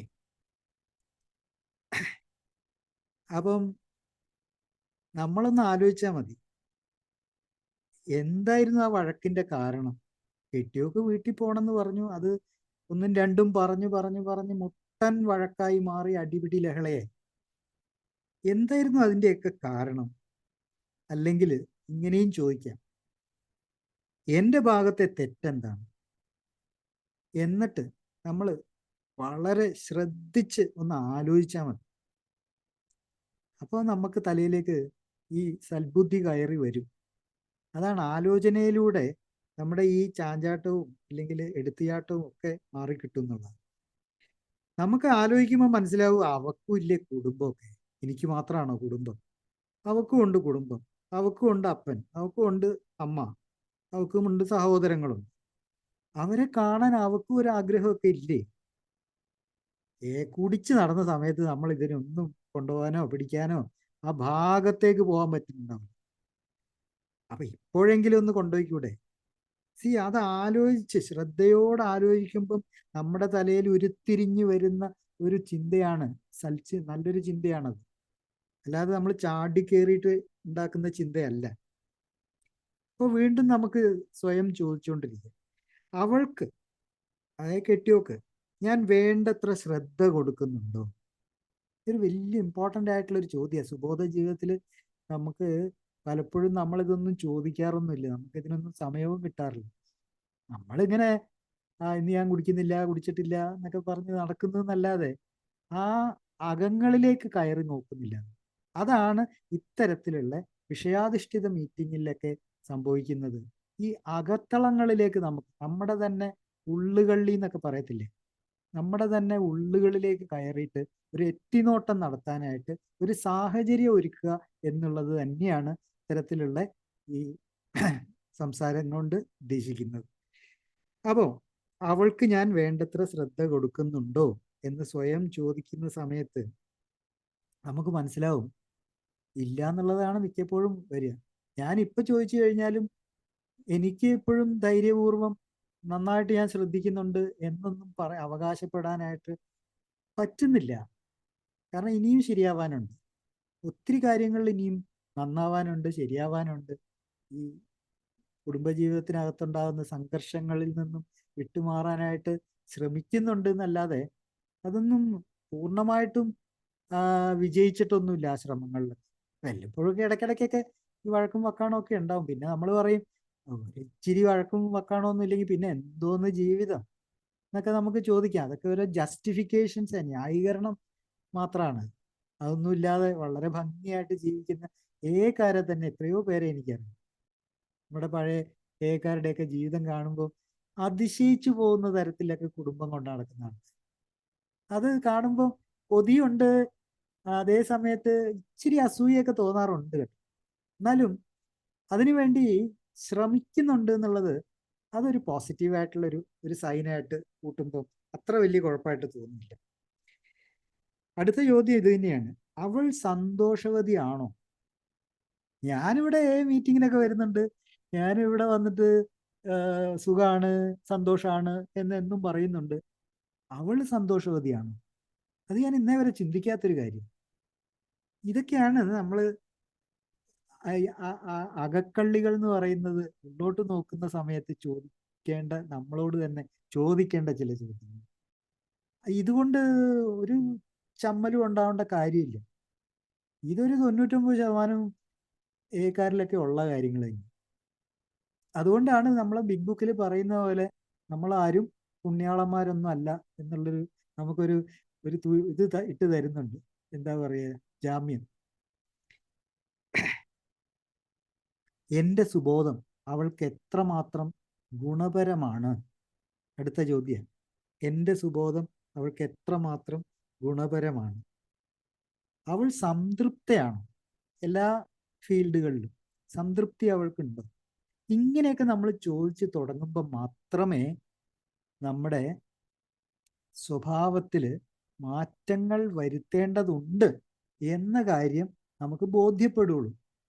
അല്ലെങ്കിൽ നമ്മൾ ഈ പട്ടം പോലെ അങ്ങ്, ചരടച്ച പട്ടം പോലെ അങ്ങ് സുബോധത്തിനകത്തോടെ, ആകാശത്തോടെ, ഇങ്ങനെ പറയാം, സുബോധാകാശത്തിലൂടെ നമ്മൾ ഇങ്ങനെ പാറി നടക്കും.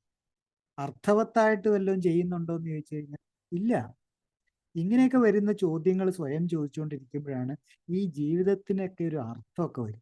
നമ്മുടെ സുബോധ ജീവിതം അർത്ഥവത്താകുന്നത് ഇത്തരത്തിലുള്ള സ്വയം വിമർശനാത്മകമായിട്ടുള്ള ചോദ്യങ്ങൾ അവനവനോട് തന്നെ ഇടയ്ക്കിടെ നിരന്തരം ചോദിച്ചുകൊണ്ടിരിക്കുമ്പോഴാണ്. ഇനി മക്കളെ കാര്യം എടുത്താൽ അതിനേക്കാളും രസമാണ്. മക്കളെ ഞാൻ ശ്രദ്ധിക്കുന്നുണ്ടോ? അവിടെ എൻ്റെ ഭാഗത്ത് അശ്രദ്ധ വരുന്നുണ്ടോ?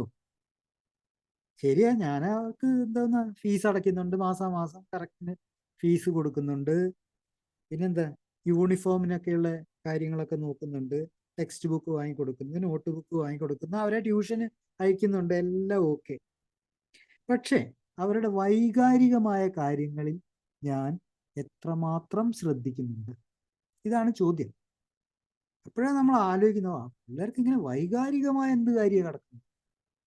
ഇഷ്ടം പോലെ ഉണ്ടെന്ന് വെച്ച് കഴിഞ്ഞാൽ നമുക്കുള്ളതിനേക്കാളും കൂടുതലുണ്ട്. അവരുടെ ഇമോഷണൽ ലൈഫ് എന്ന് പറഞ്ഞു കഴിഞ്ഞാൽ വളരെ സങ്കീർണമാണ്. അത് തുടങ്ങുന്നേ ഉള്ളൂ. ആ കിളുന്ത് മക്കളെ വൈകാരിക ജീവിതം തുടങ്ങി വരുന്നേ ഉള്ളൂ. അവർക്ക് അവിടെ ഒരുപാട് സപ്പോർട്ടിൻ്റെ ആവശ്യമുണ്ട്. ഞാൻ എന്താ ചെയ്യുന്നത്? എന്നേ വരെ എപ്പോഴെങ്കിലും അവരെ ഇമോഷണലായിട്ട് ഞാൻ ഒരു സപ്പോർട്ട് കൊടുത്തിട്ടുണ്ടോ? സ്വയം ചോദിക്കാം. നമ്മളല്ലേ ഉള്ളൂ ഇവിടെ. നമുക്ക് അങ്ങോട്ട് ചോദിക്കുന്നതിന് ഒരു മടിയും വേണ്ട. ഞാൻ എന്നാ ലാസ്റ്റിൽ അവരെയും കൂട്ടിയിട്ടൊരു ഒന്ന് കറങ്ങാൻ പോവാം മക്കളെ എന്ന് പറഞ്ഞിട്ട് കൂട്ടിക്കൊണ്ട് പോയിട്ടുള്ളത്? ഇതൊക്കെ സ്വയം വിമർശനത്തിന്റെ ഭാഗമായിട്ട് നമുക്ക് ചോദിക്കേണ്ടതാണ്. എന്നാ ഞാൻ അവരെ അവസാനമായിട്ടൊന്ന് ലാളിച്ചത്, അല്ലെങ്കിൽ ഒന്ന് കെട്ടിപ്പിടിച്ചൊരു ഉമ്മ കൊടുത്തത് എൻ്റെ മക്കളെ? അവർക്ക് അപ്പനെ തിരിച്ചു കിട്ടിയെന്ന് തോന്നുന്നുണ്ടോ? ഇതൊരു വലിയ ചോദ്യമാണ്. നമ്മൾ സുബോധവാനായി വീട്ടിലുണ്ട്, പക്ഷെ അവർക്ക് അവരുടെ അപ്പനെ തിരിച്ചു കിട്ടിയോ എന്നുള്ളതാണ് ചോദ്യം. അത് വേണമെങ്കിൽ ഇതൊന്നും ഇല്ല എന്നുള്ള റിപ്ലൈ വരുന്ന സമയത്താണ് നമുക്ക് മനസ്സിലാക്കേണ്ടത് സുബോധവാന്റെ അശ്രദ്ധകൾ. സുബോധവാൻ തന്നെ ഞാൻ വിളിക്കട്ടെ. സുബോധവാന്റെ അശ്രദ്ധകൾ അപകടകരമായ അനാസ്ഥയാണ്. അതൊരു അനാസ്ഥ തന്നെ നമ്മുടെ ഭാഗത്ത് നിന്നുണ്ടാകും. ഇനി പ്രതികരണ ശേഷിയിലേക്ക് എത്തിക്കഴിഞ്ഞാൽ ഇങ്ങനെ ഒരു വാക്ക് എപ്പോഴും എനിക്കൊക്കെ എപ്പോഴും അനുഭവിക്കേണ്ടി വന്നിട്ടുള്ളൊരു കാര്യമാണ്. എന്ത് നടന്നാലും കണ്ടില്ലേ ഇരിക്കുന്നത് കല്ലിന് കാറ്റ് പിടിച്ചതുപോലെ. അത് ഞാൻ എപ്പോഴും കേൾക്കുന്നൊരു കാര്യമാണ്. കല്ലിന് കാറ്റ് പിടിച്ച പോലെ ഒരു പ്രതികരണമില്ല. അതിൻ്റെ ഓപ്പോസിറ്റും സംഭവിക്കാറുണ്ട്. ഉടൻ പ്രതികരിക്കും എന്തിനെങ്കിലും. ഇപ്പോൾ ഉദാഹരണത്തിന് എൻ്റെ കൊച്ച് പരീക്ഷയെ തോറ്റു, പല വിഷയത്തിലും തോറ്റു. കെട്ടിയൊക്കെ ആദ്യം കയറാൻ എന്നാ പോയി. കൊച്ചിനാണെങ്കിൽ ബാക്കി അടുത്ത വീട്ടിലെ കൊച്ചിനൊക്കെ എല്ലാത്തിനും A+ ഉണ്ട്, ഇവിടെ 3-4 തോറ്റേക്കുന്നു. വെപ്രാളം കയറാൻ തുടങ്ങി നമുക്ക്. പക്ഷേ സുബോധവാനായ ഞാൻ ഒരു കുലുക്കവും ഇല്ലാതെ എങ്ങനെ നിൽക്കും? അപ്പൊ എൻ്റെ തലയിൽ കൂടെ ഓടുന്നത് ജീവിതത്തിൽ തോറ്റവനല്ലേ ഞാൻ. ആ ചിന്ത എന്നെ തലയിൽ കിടന്ന് മതിക്കുന്നു. ജീവിതത്തിൽ തോറ്റവൻ, എൻ്റെ കൊച്ചൊരു വിഷയത്തിന് 2 വിഷയത്തിനെ തോറ്റു, വലിയ പ്രശ്നമല്ല. എൻ്റെ കുടി കാരണം കുട്ടികളെ കാര്യത്തിൽ ശ്രദ്ധിക്കാൻ കഴിയാത്തവനാണ് ഞാൻ എന്നത് ഒരു കുറ്റബോധം പോലെ എന്നെ അങ്ങ് വിഴുങ്ങാൻ തുടങ്ങി. ഞാൻ കുടിച്ചോണ്ടല്ലേ പിള്ളേരൊക്കെ ഇങ്ങനെയായി പോയെന്നുള്ളൊരു കുറ്റബോധം, ഒരു ഗിൽറ്റ് അടിക്കുകയാണ്. വേണ്ട, അതിൻ്റെ ആവശ്യമില്ല. നമ്മളിപ്പോൾ കുടി നിർത്തി, നമ്മൾ സുബോധവാന്മാരായിട്ട് ജീവിതം മുന്നോട്ട് നയിച്ചുകൊണ്ടിരിക്കുകയാണ്. നമ്മൾ അല്പാൽപമായിട്ട് നന്നാക്കിക്കൊണ്ടിരിക്കുക നമ്മുടെ വൃത്തികെട്ട സ്വഭാവങ്ങളല്ല. നമ്മൾ അല്പാൽപമായിട്ട് ശ്രദ്ധ കൊടുത്തുകൊണ്ടിരിക്കുകയാണ്. ആർക്ക്? നമ്മുടെ വീട്ടുകാർക്കും കുടുംബത്തിനും എല്ലാം നമ്മൾ ശ്രദ്ധ കൊടുത്തുകൊണ്ടിരിക്കുകയാണ്. ഇനി നമ്മുടെ ഭാഗത്തുനിന്ന് അശ്രദ്ധ എന്നുള്ളത് വളരെ ചുരുക്കമേ ഉണ്ടാവുള്ളൂ. ഞാൻ പറയുന്നത് വി ആർ നോട്ട് പെർഫെക്ഷനിസ്റ്റ്. അതുകൊണ്ട് ഇനി ഉണ്ടാവത്തില്ല എന്നൊന്നും അല്ല പറയുന്നത്, വളരെ ചുരുക്കമേ ഉണ്ടാവുള്ളൂ എന്നേ പറയുന്നു. ഇതല്ലെങ്കിൽ ഇനി മക്കളെ ഈ 2 വിഷയത്തിൽ തോറ്റ ചെറുക്കനെ വിളിച്ചിട്ട് വേറൊരു അഭ്യാസം ചിലർ കാണിക്കാറുണ്ട്. അത് ശിക്ഷകനായിട്ട് മാറിക്കും. ചൂരലാവാം, ചെരുപ്പാവാം, ഓലമടലാവാം, എടുത്ത കൈ പുറത്തിടുന്ന സ്വഭാവം. ഇതൊക്കെ നമ്മുടെ പഴയ സ്വഭാവത്തിന്റെ പുനരവതരണങ്ങൾ മാത്രമാണ്. അത് പോയിട്ടില്ല അവിടെ നിന്ന്. അത് നമ്മുടെ തലയ്ക്കകത്തുനിന്ന് പോയിട്ടില്ല. ആ പഴയ സ്വഭാവ രീതികൾ, അതിനെയാണ് നമ്മൾ മാറ്റിയെടുക്കേണ്ടത്.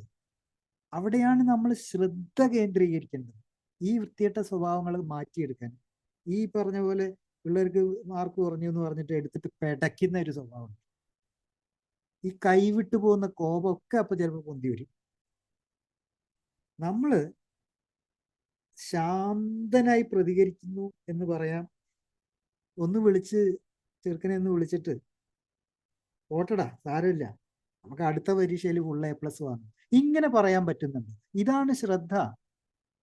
അവന് യാതൊരു രീതിയിലും അവൻ്റെ മാനസികമായിട്ടും വൈകാരികമായിട്ടും അവനൊരു പരിക്ക് പറ്റാത്ത രീതിയിലെ ഒരു വാചകം കൊടുത്താൽ മതി. ഓട്ടടാ, ഓർത്തൊക്കെ തട്ടിയിട്ട് നമുക്ക് അടുത്ത പ്രാവശ്യം full A+ വാങ്ങാം. ഇതെന്തുമാത്രം പ്രോത്സാഹനമാണെന്നറിയാം. കാരണം അവൻ ഇന്നേ വരെ ലഭിക്കാത്ത, അവൻ്റെ അച്ഛനിൽ നിന്നും ലഭിക്കാത്ത ഒരു വലിയ കാര്യം അവന് കിട്ടുകയാണ്. അപ്പൊ അവൻ്റെ സുബോധവാനായ അച്ഛനെ അവന് തിരിച്ചു കിട്ടാൻ തുടങ്ങും. എന്തുകൊണ്ട്? നമ്മൾ അവൻ്റെ കാര്യത്തിൽ ശ്രദ്ധ പുലർത്തുന്നു എന്ന് അവന് മനസ്സിലായി തുടങ്ങുന്നു. ഇത് കുട്ടികളിൽ ഉണ്ടാക്കുന്ന ഒരു വലിയ മാറ്റമുണ്ട്. കാരണം അതുവരെ മുരടിച്ചു പോയ നമ്മുടെയൊക്കെ കുഞ്ഞുങ്ങള് അല്പാൽപമായിട്ട് അവർക്ക് ഈ പറഞ്ഞ സ്നേഹവും വാത്സല്യവും ഒക്കെ കിട്ടാൻ തുടങ്ങുമ്പം അവർക്ക് സ്വർഗം കിട്ടുന്നതിന് തുല്യമാണ്.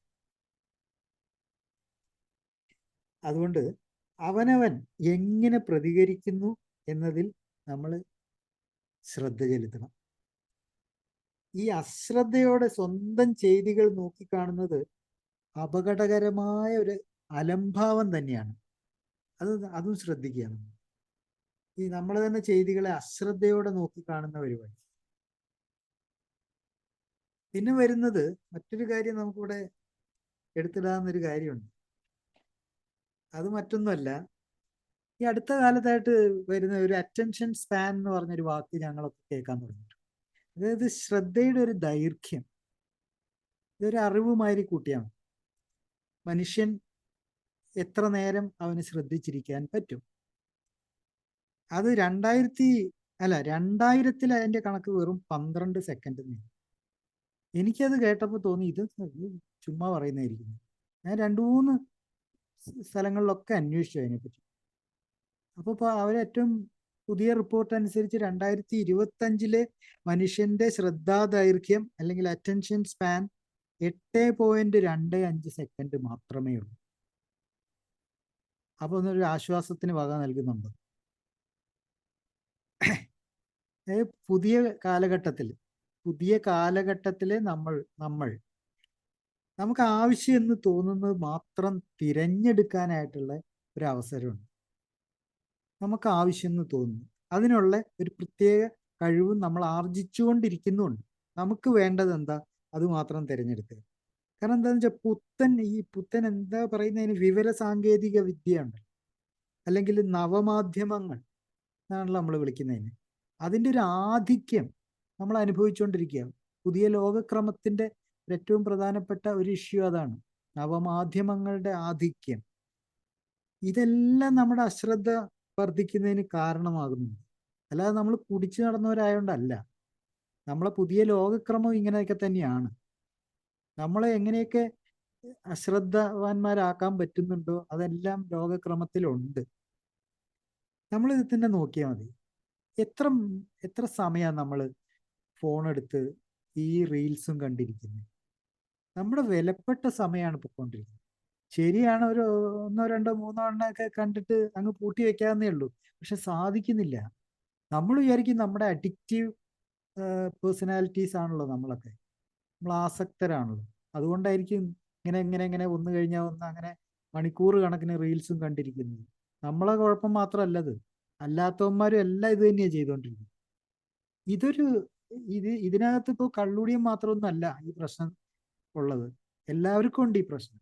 അതാണ് ലോകത്ത് തന്നെ അശ്രദ്ധ എന്ന് പറയുന്ന കാര്യം കൂടാനായിട്ടുള്ള ഒരു കാരണം. അതാ ഞാൻ ഈ സ്കൂളിൽ അവർക്ക് സ്റ്റുഡൻറ് കൗൺസിലറായിട്ട് 2-3 സ്കൂളുകളിൽ പോകുന്നുണ്ട്. അവിടെയൊക്കെ വന്നു വരുന്ന ഒരു പ്രധാനപ്പെട്ട, ടീച്ചർമാരായാലും പാരൻസ് ആയാലും വന്ന് പറയുന്ന ഒരു കാര്യം അറ്റൻഷൻ ഡെഫിസിറ്റ് എന്നുള്ള. അറ്റൻഷൻ ഡെഫിസിറ്റ്, ADHD എന്ന് പറഞ്ഞിട്ടൊരു അവസ്ഥയുണ്ട്, ഒരു ഡിസോർഡറാണത്.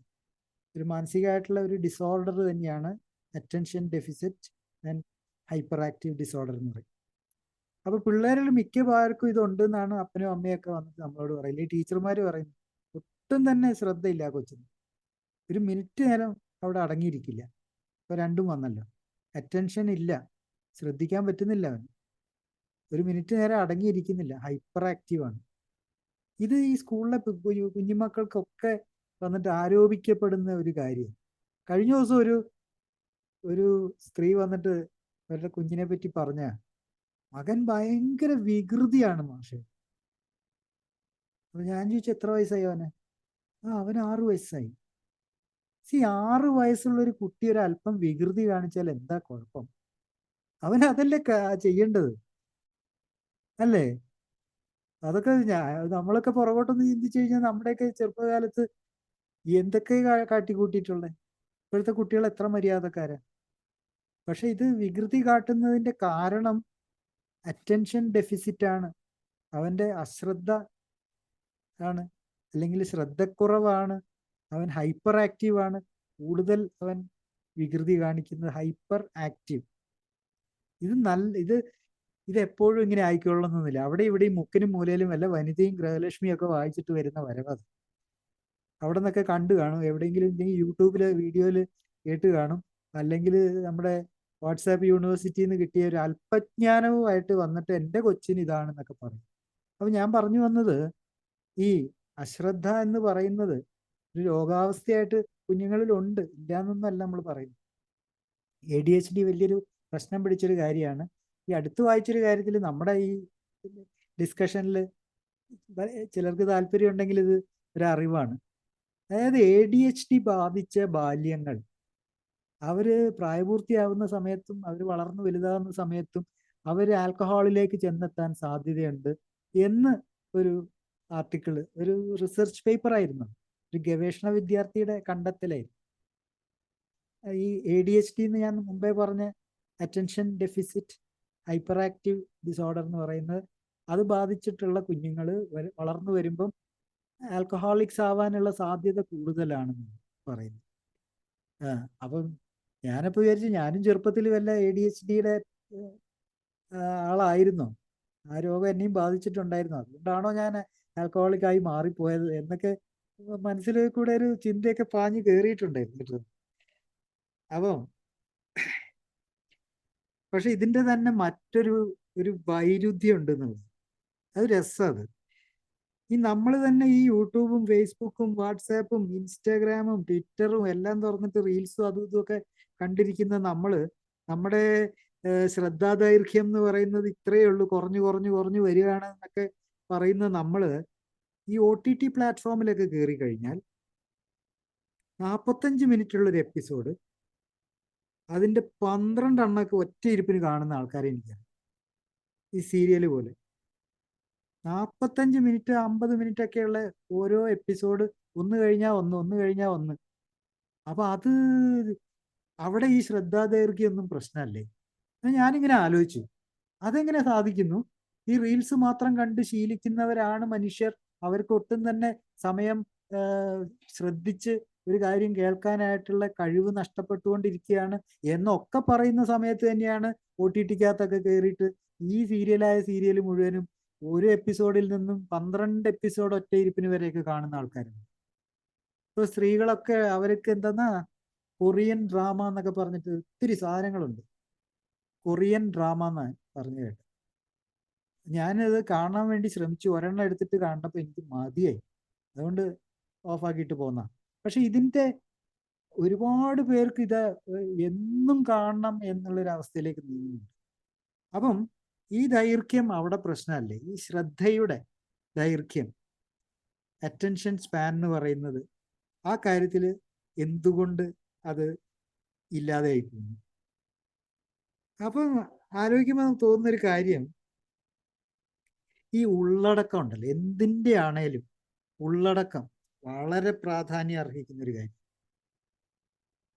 അതായത് ഇപ്പം ഉദാഹരണത്തിന് ഇപ്പം ഞാനിത് ഇപ്പം നടത്തിക്കൊണ്ടിരിക്കുന്ന ഈ 1 മണിക്കൂറൊക്കെ നീളമുള്ള ഈ ഒരു ടോക്ക്, ഓക്കെ, 1 മണിക്കൂറോളം നീളമുള്ള ഒരു ടോക്ക് ഈ കേൾക്കുന്ന ആൾക്കാർ കേൾക്കാനിരിക്കുന്നുണ്ട്, 10-40 പേര് അത് കേട്ടോണ്ടിരിക്കുന്നുണ്ട്.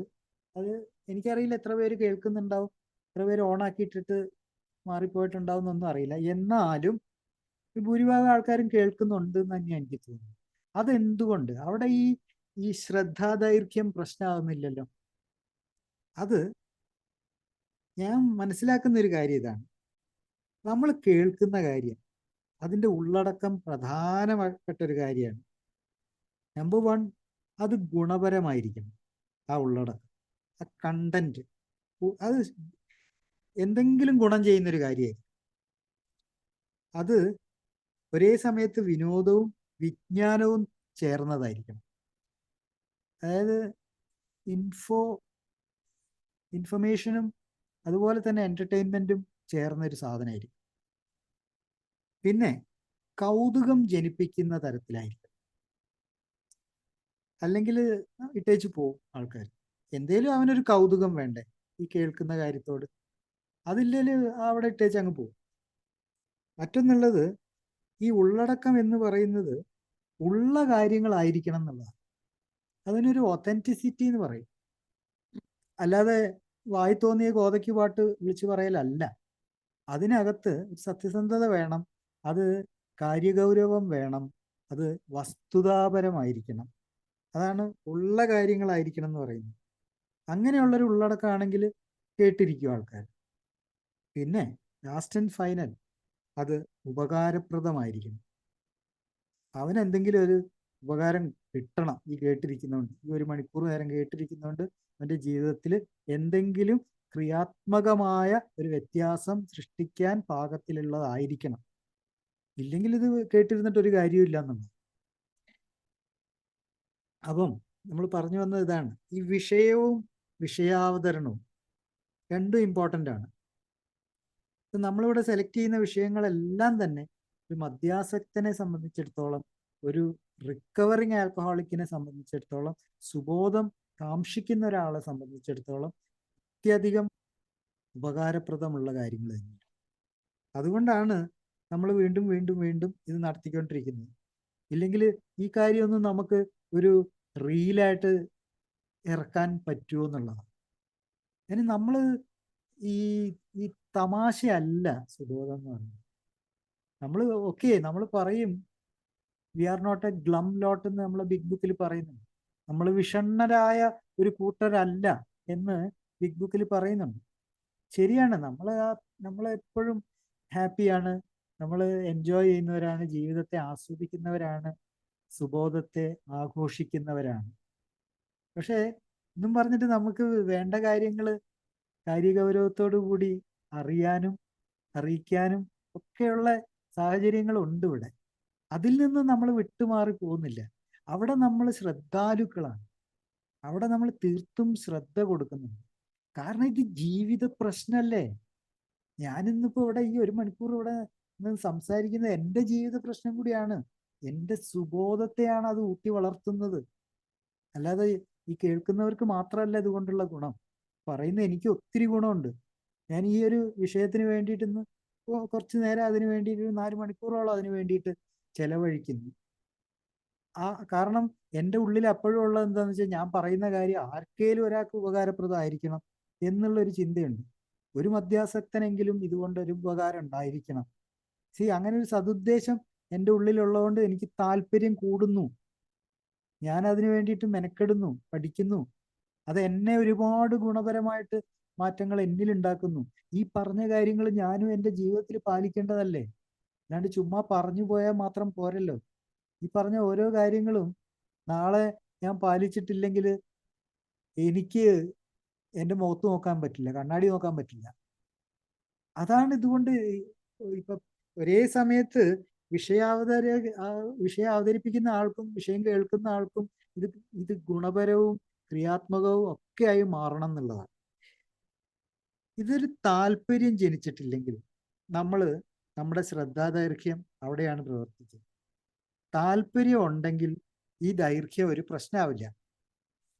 താല്പര്യം ഇല്ലെങ്കിൽ നമ്മൾ ഇത് ഓണാക്കിയിട്ടിട്ട് നമ്മളെ മറ്റു പരിപാടികളായിട്ട് പോകും.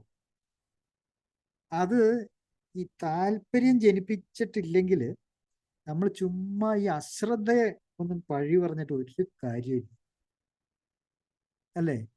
ഈ അശ്രദ്ധ താനെ ഉണ്ടായി വരുന്ന സാധനം എന്ന് വെച്ചാൽ, താല്പര്യം ഇല്ലാത്തൊരു കാര്യത്തിനോട് ശ്രദ്ധ പുലർത്താൻ പറ്റുമോ? പറ്റിയല്ല. നമുക്ക് താല്പര്യമുള്ളപ്പോൾ നമ്മളൊരു സിനിമ കാണുമ്പോൾ തന്നെ നമ്മൾ ഏത് സിനിമയ്ക്ക് പോകണമെന്ന് നമ്മൾ തീരുമാനിക്കുന്നുണ്ട്. അതാരേലും പറഞ്ഞു കേട്ട് നല്ല സിനിമയാണെന്ന് കേൾക്കുമ്പോൾ അതിന് പോകും നമ്മൾ. അവിടെ ഒരു താല്പര്യമുണ്ട്. അല്ലെങ്കിൽ മോഹൻലാലോ മമ്മൂട്ടിയോ അഭിനയിക്കുന്ന ഒരു സിനിമയാകുമ്പോൾ നമുക്ക് അവരോടൊരു ഇഷ്ടമുണ്ട്, അതുകൊണ്ടൊരു താല്പര്യം ജനിക്കുന്നുണ്ട്, അതുകൊണ്ട് നമ്മൾ അതിന് പോകുന്നുണ്ട്, 2 മണിക്കൂർ അവിടെ ഇരിക്കുന്നുണ്ട്, സിനിമ മൊത്തം കാണുന്നുണ്ട്, ശ്രദ്ധിച്ച് കാണുന്നുണ്ട്. ഓക്കെ, നല്ല കൗതുകമുള്ള സിനിമയാണെങ്കിൽ നമ്മൾ ശ്രദ്ധിച്ച് കാണുന്നു. ഇത്രയേ ഉള്ളൂ. ഇനി ലാസ്റ്റ് ആൻഡ് ഫൈനൽ ഇതും കൂടെ പറഞ്ഞ് ഇത് അവസാനിപ്പിക്കാം. അതായത് ഈ ഒരു തോന്നൽ മനസ്സിലേക്ക് കടത്തി വിട്ടാൽ ഏതൊരു പിന്നെ മദ്യാസക്തനും ആൽക്കഹോളിക്സ് അനോണിമസിലൂടെ സഞ്ചരിക്കുന്ന ഒരാൾക്ക് ഈ അശ്രദ്ധ എന്ന വിഷയത്തെ കുറിച്ചിട്ടുള്ള ഒരു കാര്യത്തിൽ ഈ കുഞ്ഞു ഒരു 3 കാര്യം ഞാൻ പറയാം. അതൊന്ന് തലയ്ക്കകത്തോട്ട് കൊടുത്തിട്ടാണ്.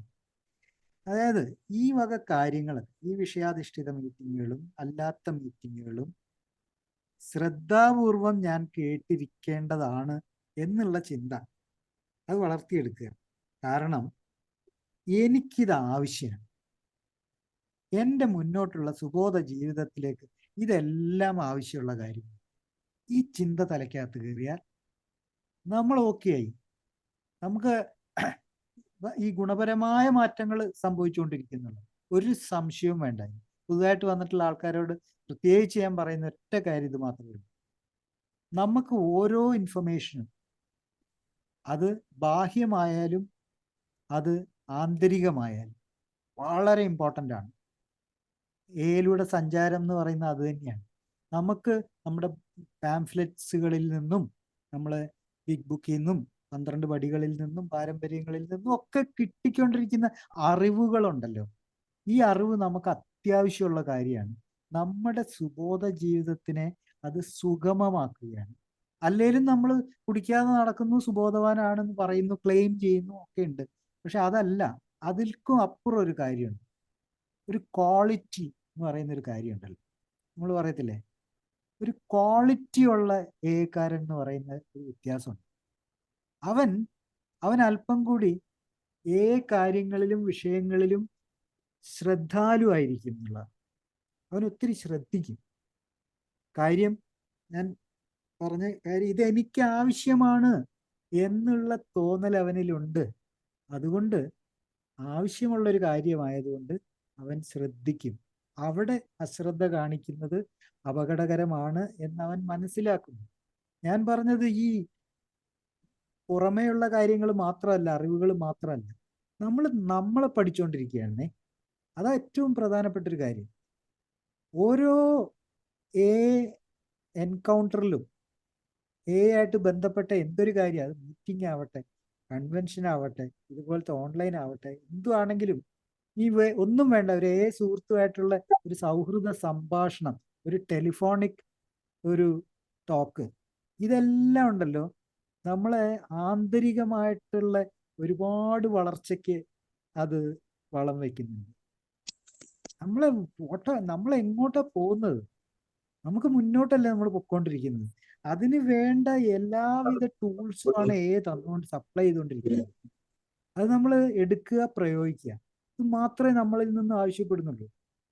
അതും ആവശ്യപ്പെടുന്നത് പോലും ഒരു നിർബന്ധ ബുദ്ധിയോട് കൂടിയൊന്നും അല്ല. കാരണം നമ്മളെ പോലെ ഗജപോക്രികളോട് നിർബന്ധ ബുദ്ധിയായിട്ട് വന്നു കഴിഞ്ഞാൽ നീ നിന്റെ പണി നോക്കടാന്ന് പറയാനുള്ള നാവ് ഇപ്പോഴും ഉയരുന്ന ആൾക്കാരാ. അതുകൊണ്ട് നിർദ്ദേശങ്ങളായിട്ടാണ് ഇത് ഓരോന്നും വന്നുകൊണ്ടിരിക്കുന്നത്.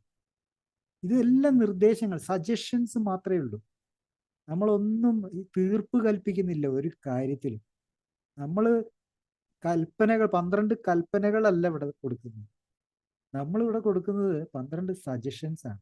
സ്റ്റെപ്സ് എന്ന് പറയുന്നത്, പടികൾ എന്ന് പറയുന്നത് അതാണ് സാധനം. വേണേ എടുക്കാം, അല്ലേ തള്ളാം. It's up to you. ആ ചോയ്സ് ഉണ്ട്, തിരഞ്ഞെടുക്കാനുള്ള ഒരു സ്വാതന്ത്ര്യമുണ്ട്. നിങ്ങൾക്ക് വേണമെങ്കിൽ നിങ്ങൾക്ക് പടികൾ എടുക്കാം, അത് പ്രാവർത്തികമാക്കാം, അത് പ്രാക്ടീസ് ചെയ്തിട്ട് നിങ്ങളുടെ ജീവിതം ഒന്ന് നല്ല ഭംഗിയുള്ളതാക്കാം, ഒരു ബ്യൂട്ടിഫുൾ ആക്കി മാറ്റാൻ പറ്റും ആ പടികൾ പ്രാക്ടീസ് ചെയ്ത് കഴിഞ്ഞാൽ. അതല്ലേ വേണ്ടെങ്കിൽ വേണ്ട.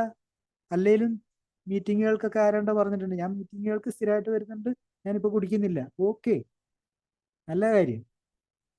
അപ്പോഴാണ് നമ്മൾ കുടിക്കാതിരിക്കൽ മാത്രമാണോ എന്നുള്ളൊരു ചോദ്യം വല്ലപ്പോഴും എങ്കിലും തലയിലേക്ക് കയറ്റും.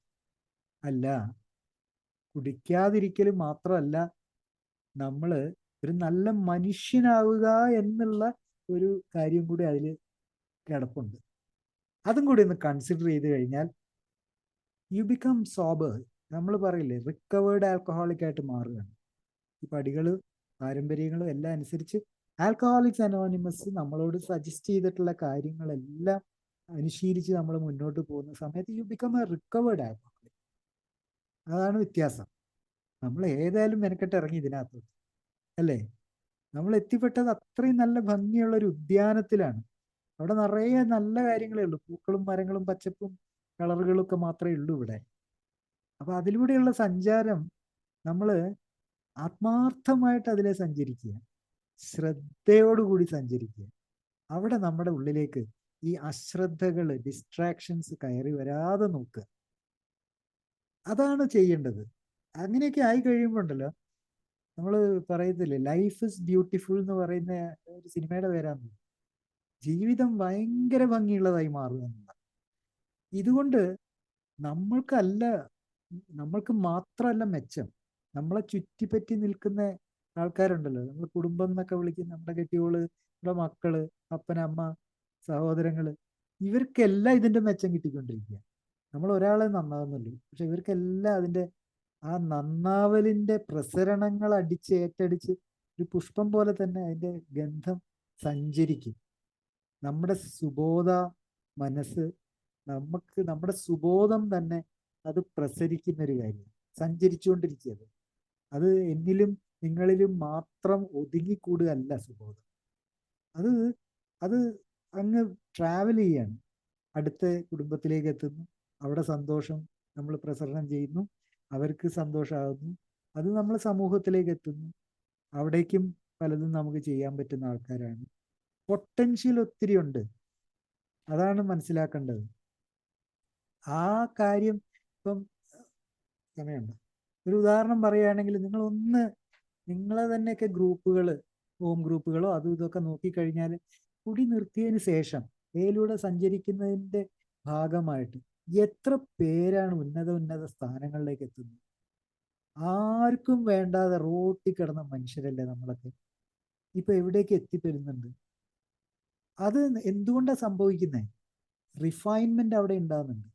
അവിടെ ഒരാള് നന്നാകുന്നുണ്ട്, ആ നന്നാകുന്നുണ്ട് എന്നുള്ള കാര്യം നാട്ടുകാരെ അറിയുന്നുണ്ട്, അവനെ പിടിച്ച് ഇലക്ഷന് നിർത്തുന്നുണ്ട്, അങ്ങനെ പിന്നെ പൊതു സ്ഥാപനങ്ങളിലൊക്കെ ഉന്നത സ്ഥാനങ്ങളിലേക്ക് എത്തുന്നുണ്ട്. ആൾക്കാരിൽ വിശ്വാസം നമ്മൾ തിരിച്ചു പിടിച്ചുകൊണ്ടിരിക്കുക, നഷ്ടപ്പെട്ട വിശ്വാസം.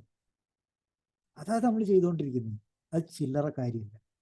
ഈവൻ നമ്മളെ വീട്ടിനകത്ത് നമുക്ക് നഷ്ടപ്പെട്ടു പോയ വിശ്വാസം അല്പാൽപമായിട്ട് തിരിച്ചു പിടിക്കാൻ പറ്റുക എന്ന് പറഞ്ഞാൽ ചില്ലറ കാര്യം അല്ലത്. അതൊന്നും ലഘു ആയിട്ടൊന്നും കാണേണ്ട ആവശ്യമില്ല, വലിയ കാര്യം തന്നെയാണ്. നമ്മൾ ചെയ്തുകൊണ്ടിരിക്കുന്നത് മഹത്തായ ഒരു കാര്യം തന്നെ. നമ്മുടെ ജീവിതം ഇത്തരത്തിൽ ആൽക്കഹോളിക്സ് അനോണിമസിന്റെ രീതി അനുസരിച്ച് മുന്നോട്ട് പോയിക്കൊണ്ടിരിക്കുന്നതെന്ന് പറഞ്ഞു കഴിഞ്ഞാൽ അതൊരു വലിയ കാര്യമാണ്. അപ്പോൾ നമ്മൾ ആളിൽ ചുരുക്കേ ഉണ്ടാവുള്ളൂ, ആൾക്കാർ കുറവായിരിക്കും, എന്നാലും ഉള്ളവര് ക്വാളിറ്റി ഉള്ള ആൾക്കാരായിട്ട് തന്നെ വേണം മുന്നോട്ട് പോയിക്കൊണ്ടിരിക്കാൻ. പിന്നീടുള്ളത്, നമുക്ക് കിട്ടിയ ഈ കാര്യം മറ്റൊരാൾക്കും കൂടെ പകർന്നു കൊടുക്കാൻ, അതാണല്ലോ നമ്മൾ പറയുന്നത്, എൻ്റെ ഉത്തരവാദിത്തമാണെന്ന് പറയുന്നുണ്ട്. ഇത് നമ്മളിപ്പോൾ കൂടുതൽ കൂടുതൽ ഊന്നിക്കൊണ്ടിരിക്കേണ്ട ഒരു കാലമാണ്. കാര്യം കൂടുതൽ ആളുകൾ ആൽക്കഹോളിക്സ് ആയിക്കൊണ്ടിരിക്കുന്ന ഒരു കാലഘട്ടത്തിലാണ് നമ്മൾ ജീവിക്കുന്നത്. അപ്പൊ ആ സമയത്ത് നമ്മുടെയൊക്കെ ദൗത്യം, നമ്മുടെയൊക്കെ ഉത്തരവാദിത്തം വർദ്ധിച്ചുകൊണ്ടിരിക്കുകയാണ് എന്നുള്ള ബോധ്യം, ആ ബോധം തലയിൽ എപ്പോഴും ഉണ്ടായിരിക്കണം. മറ്റൊരാളെ കൂടെ കൈ കൊടുത്ത് ഇതിനകത്തേക്ക് എത്തിക്കും, അത് എൻ്റെ ഉത്തരവാദിത്തമാണ്. അത് നമ്മൾ നാച്ചുറലായിട്ട് ചെയ്യാനായിട്ടുള്ള ഒരു ഒരു ഒരു ഒരു കഴിവും സിദ്ധിയും ഒക്കെ ഉണ്ടാക്കിയെടുക്കണം. എങ്കിൽ മാത്രമേ നാളെ ഈ ആൽക്കഹോളിക്സ് അനോണിമസ് എന്ന് പറയുന്ന ഈ സംഘം നിലനിൽക്കുകയുള്ളൂ. ഞാനും നിങ്ങളുമൊക്കെ കുറച്ചു കാലം കഴിഞ്ഞ് അങ്ങ് തീരും. ഇതെപ്പോഴും ഉണ്ടായിക്കൊണ്ടിരിക്കണം. കാരണം ഇതൊരു കയ്യാണ്, ഇതൊരു പിടിവള്ളിയാണ്. നമ്മുടെ ഒരു മാഗസിൻ്റെ പേര് തന്നെ അതാ, ഗ്രേപ്പ് വൈൻ എന്നാണ്. ഞാൻ ആദ്യ കാലത്ത് വിചാരിച്ച ഗ്രേപ്പ് വൈൻ എന്ന് പറഞ്ഞപ്പോൾ വൈനാണെന്ന് വിചാരിച്ചു. ഞാൻ അങ്ങനെ ആദ്യം വിചാരിച്ചു, മുന്തിരി കൊണ്ടുള്ള വീഞ്ഞാണ് ഗ്രേപ്പ് വൈൻ എന്നാണ് വിചാരിച്ചു. പിന്നെയാണ് പഴമക്കാരൻ എന്നോട് പറഞ്ഞു, എടാ പണ്ടച്ചാര, ഇത് നല്ലടാ, ഗ്രേപ്പ് വൈൻ ഉദ്ദേശിക്കുന്ന മുന്തിരി വള്ളി എന്നുള്ളതാണ്. അതാണ്, അതൊരു പിടിവള്ളിയാണ്. നമുക്ക് അവസാനം ലഭിച്ചൊരു പിടിവള്ളിയാണ്. മുങ്ങി മുങ്ങി മുങ്ങി താഴ്ന്നുകൊണ്ടിരിക്കുന്ന സമയത്ത് വന്നു ചേർന്ന ഒരു പിടിവള്ളി. അത് അമൂല്യമായിട്ടുള്ള ഒരു അനുഗ്രഹമായിട്ട് കണക്കാക്കി നമ്മൾ അതിൽ പിടിച്ചു തൂങ്ങി മറ്റുള്ളവർക്കും കൂടെ ആ വള്ളി എറിഞ്ഞു കൊടുത്ത് അവരെയും കൂടെ നമ്മളോടൊപ്പം സഞ്ചരിക്കാനുള്ള സാഹചര്യം ഉണ്ടാക്കി കൊടുക്കുക. ഇത്രയൊക്കെയുള്ളൂ ആൽക്കഹോളിക്സ് അനോണിമസ്. നമുക്ക് സുന്ദരമായിട്ടുള്ള ജീവിതം നയിച്ച് മുന്നോട്ട് പോകാനുള്ള എല്ലാ സാധ്യതകളും ഇവിടെ ഒരുക്കി വെച്ചിട്ടുണ്ട്. വേണോ വേണ്ടയോ എന്നുള്ളൊരു തീരുമാനം മാത്രം എടുത്താൽ മതി. പോകുന്ന സമയത്ത്, സഞ്ചരിക്കുന്ന സമയത്ത് നമുക്ക് ഭംഗിയായിട്ട് സഞ്ചരിക്കാം. അതിനു വേണ്ടിയിട്ട് ഉതകുന്ന തരത്തിലാണ് നമ്മൾ ഓരോ കാര്യങ്ങളും പ്ലാൻ ചെയ്തിട്ടുള്ളതും ഓരോ കാര്യങ്ങൾ ആവിഷ്കരിച്ചിട്ടുള്ളത്. You are safe here. ഒരു ഭയപ്പാടും വേണ്ട. പറഞ്ഞ പ്രകാരം പോയിക്കൊണ്ടിരിക്കുകയാണെങ്കിൽ വളരെ സേഫാണ്. ഇതൊരു കംഫർട്ട് സോണായിട്ട് തന്നെ കൂട്ടിക്കുന്നു. പക്ഷേ പണിയെടുത്താൽ മാത്രം ലഭിക്കുന്ന ഒരു കംഫർട്ടാണ്. വെറുതെ ഇരുന്നാൽ ഒന്നും കിട്ടില്ല. പണിയെടുത്തുകൊണ്ടേ ഇരിക്കണം. അതുകൊണ്ടാണ് നമ്മൾ പിരിയുന്ന സമയത്ത് പറയുന്നൊരു വാചകം ഉണ്ടല്ലോ, it works if you work it. നമ്മൾ അതിനെ പണിയെടുപ്പിച്ചാൽ മാത്രമേ അത് അതിൻ്റെ പണി ചെയ്യുകയുള്ളൂ. അത്രയും പറഞ്ഞുകൊണ്ട് എല്ലാവർക്കും സുബോധത്തിൻ്റെ അടിപൊളി ദിവസം ആശംസിച്ച് നിർത്തുന്നു. Thank you. നന്ദി ബൈജു ചേട്ടാ, നമ്മളോട് ഇത്രയേരം വിഷയാധിഷ്ഠിത ഷെയറിങ്ങിൽ സംസാരിച്ചതിന്.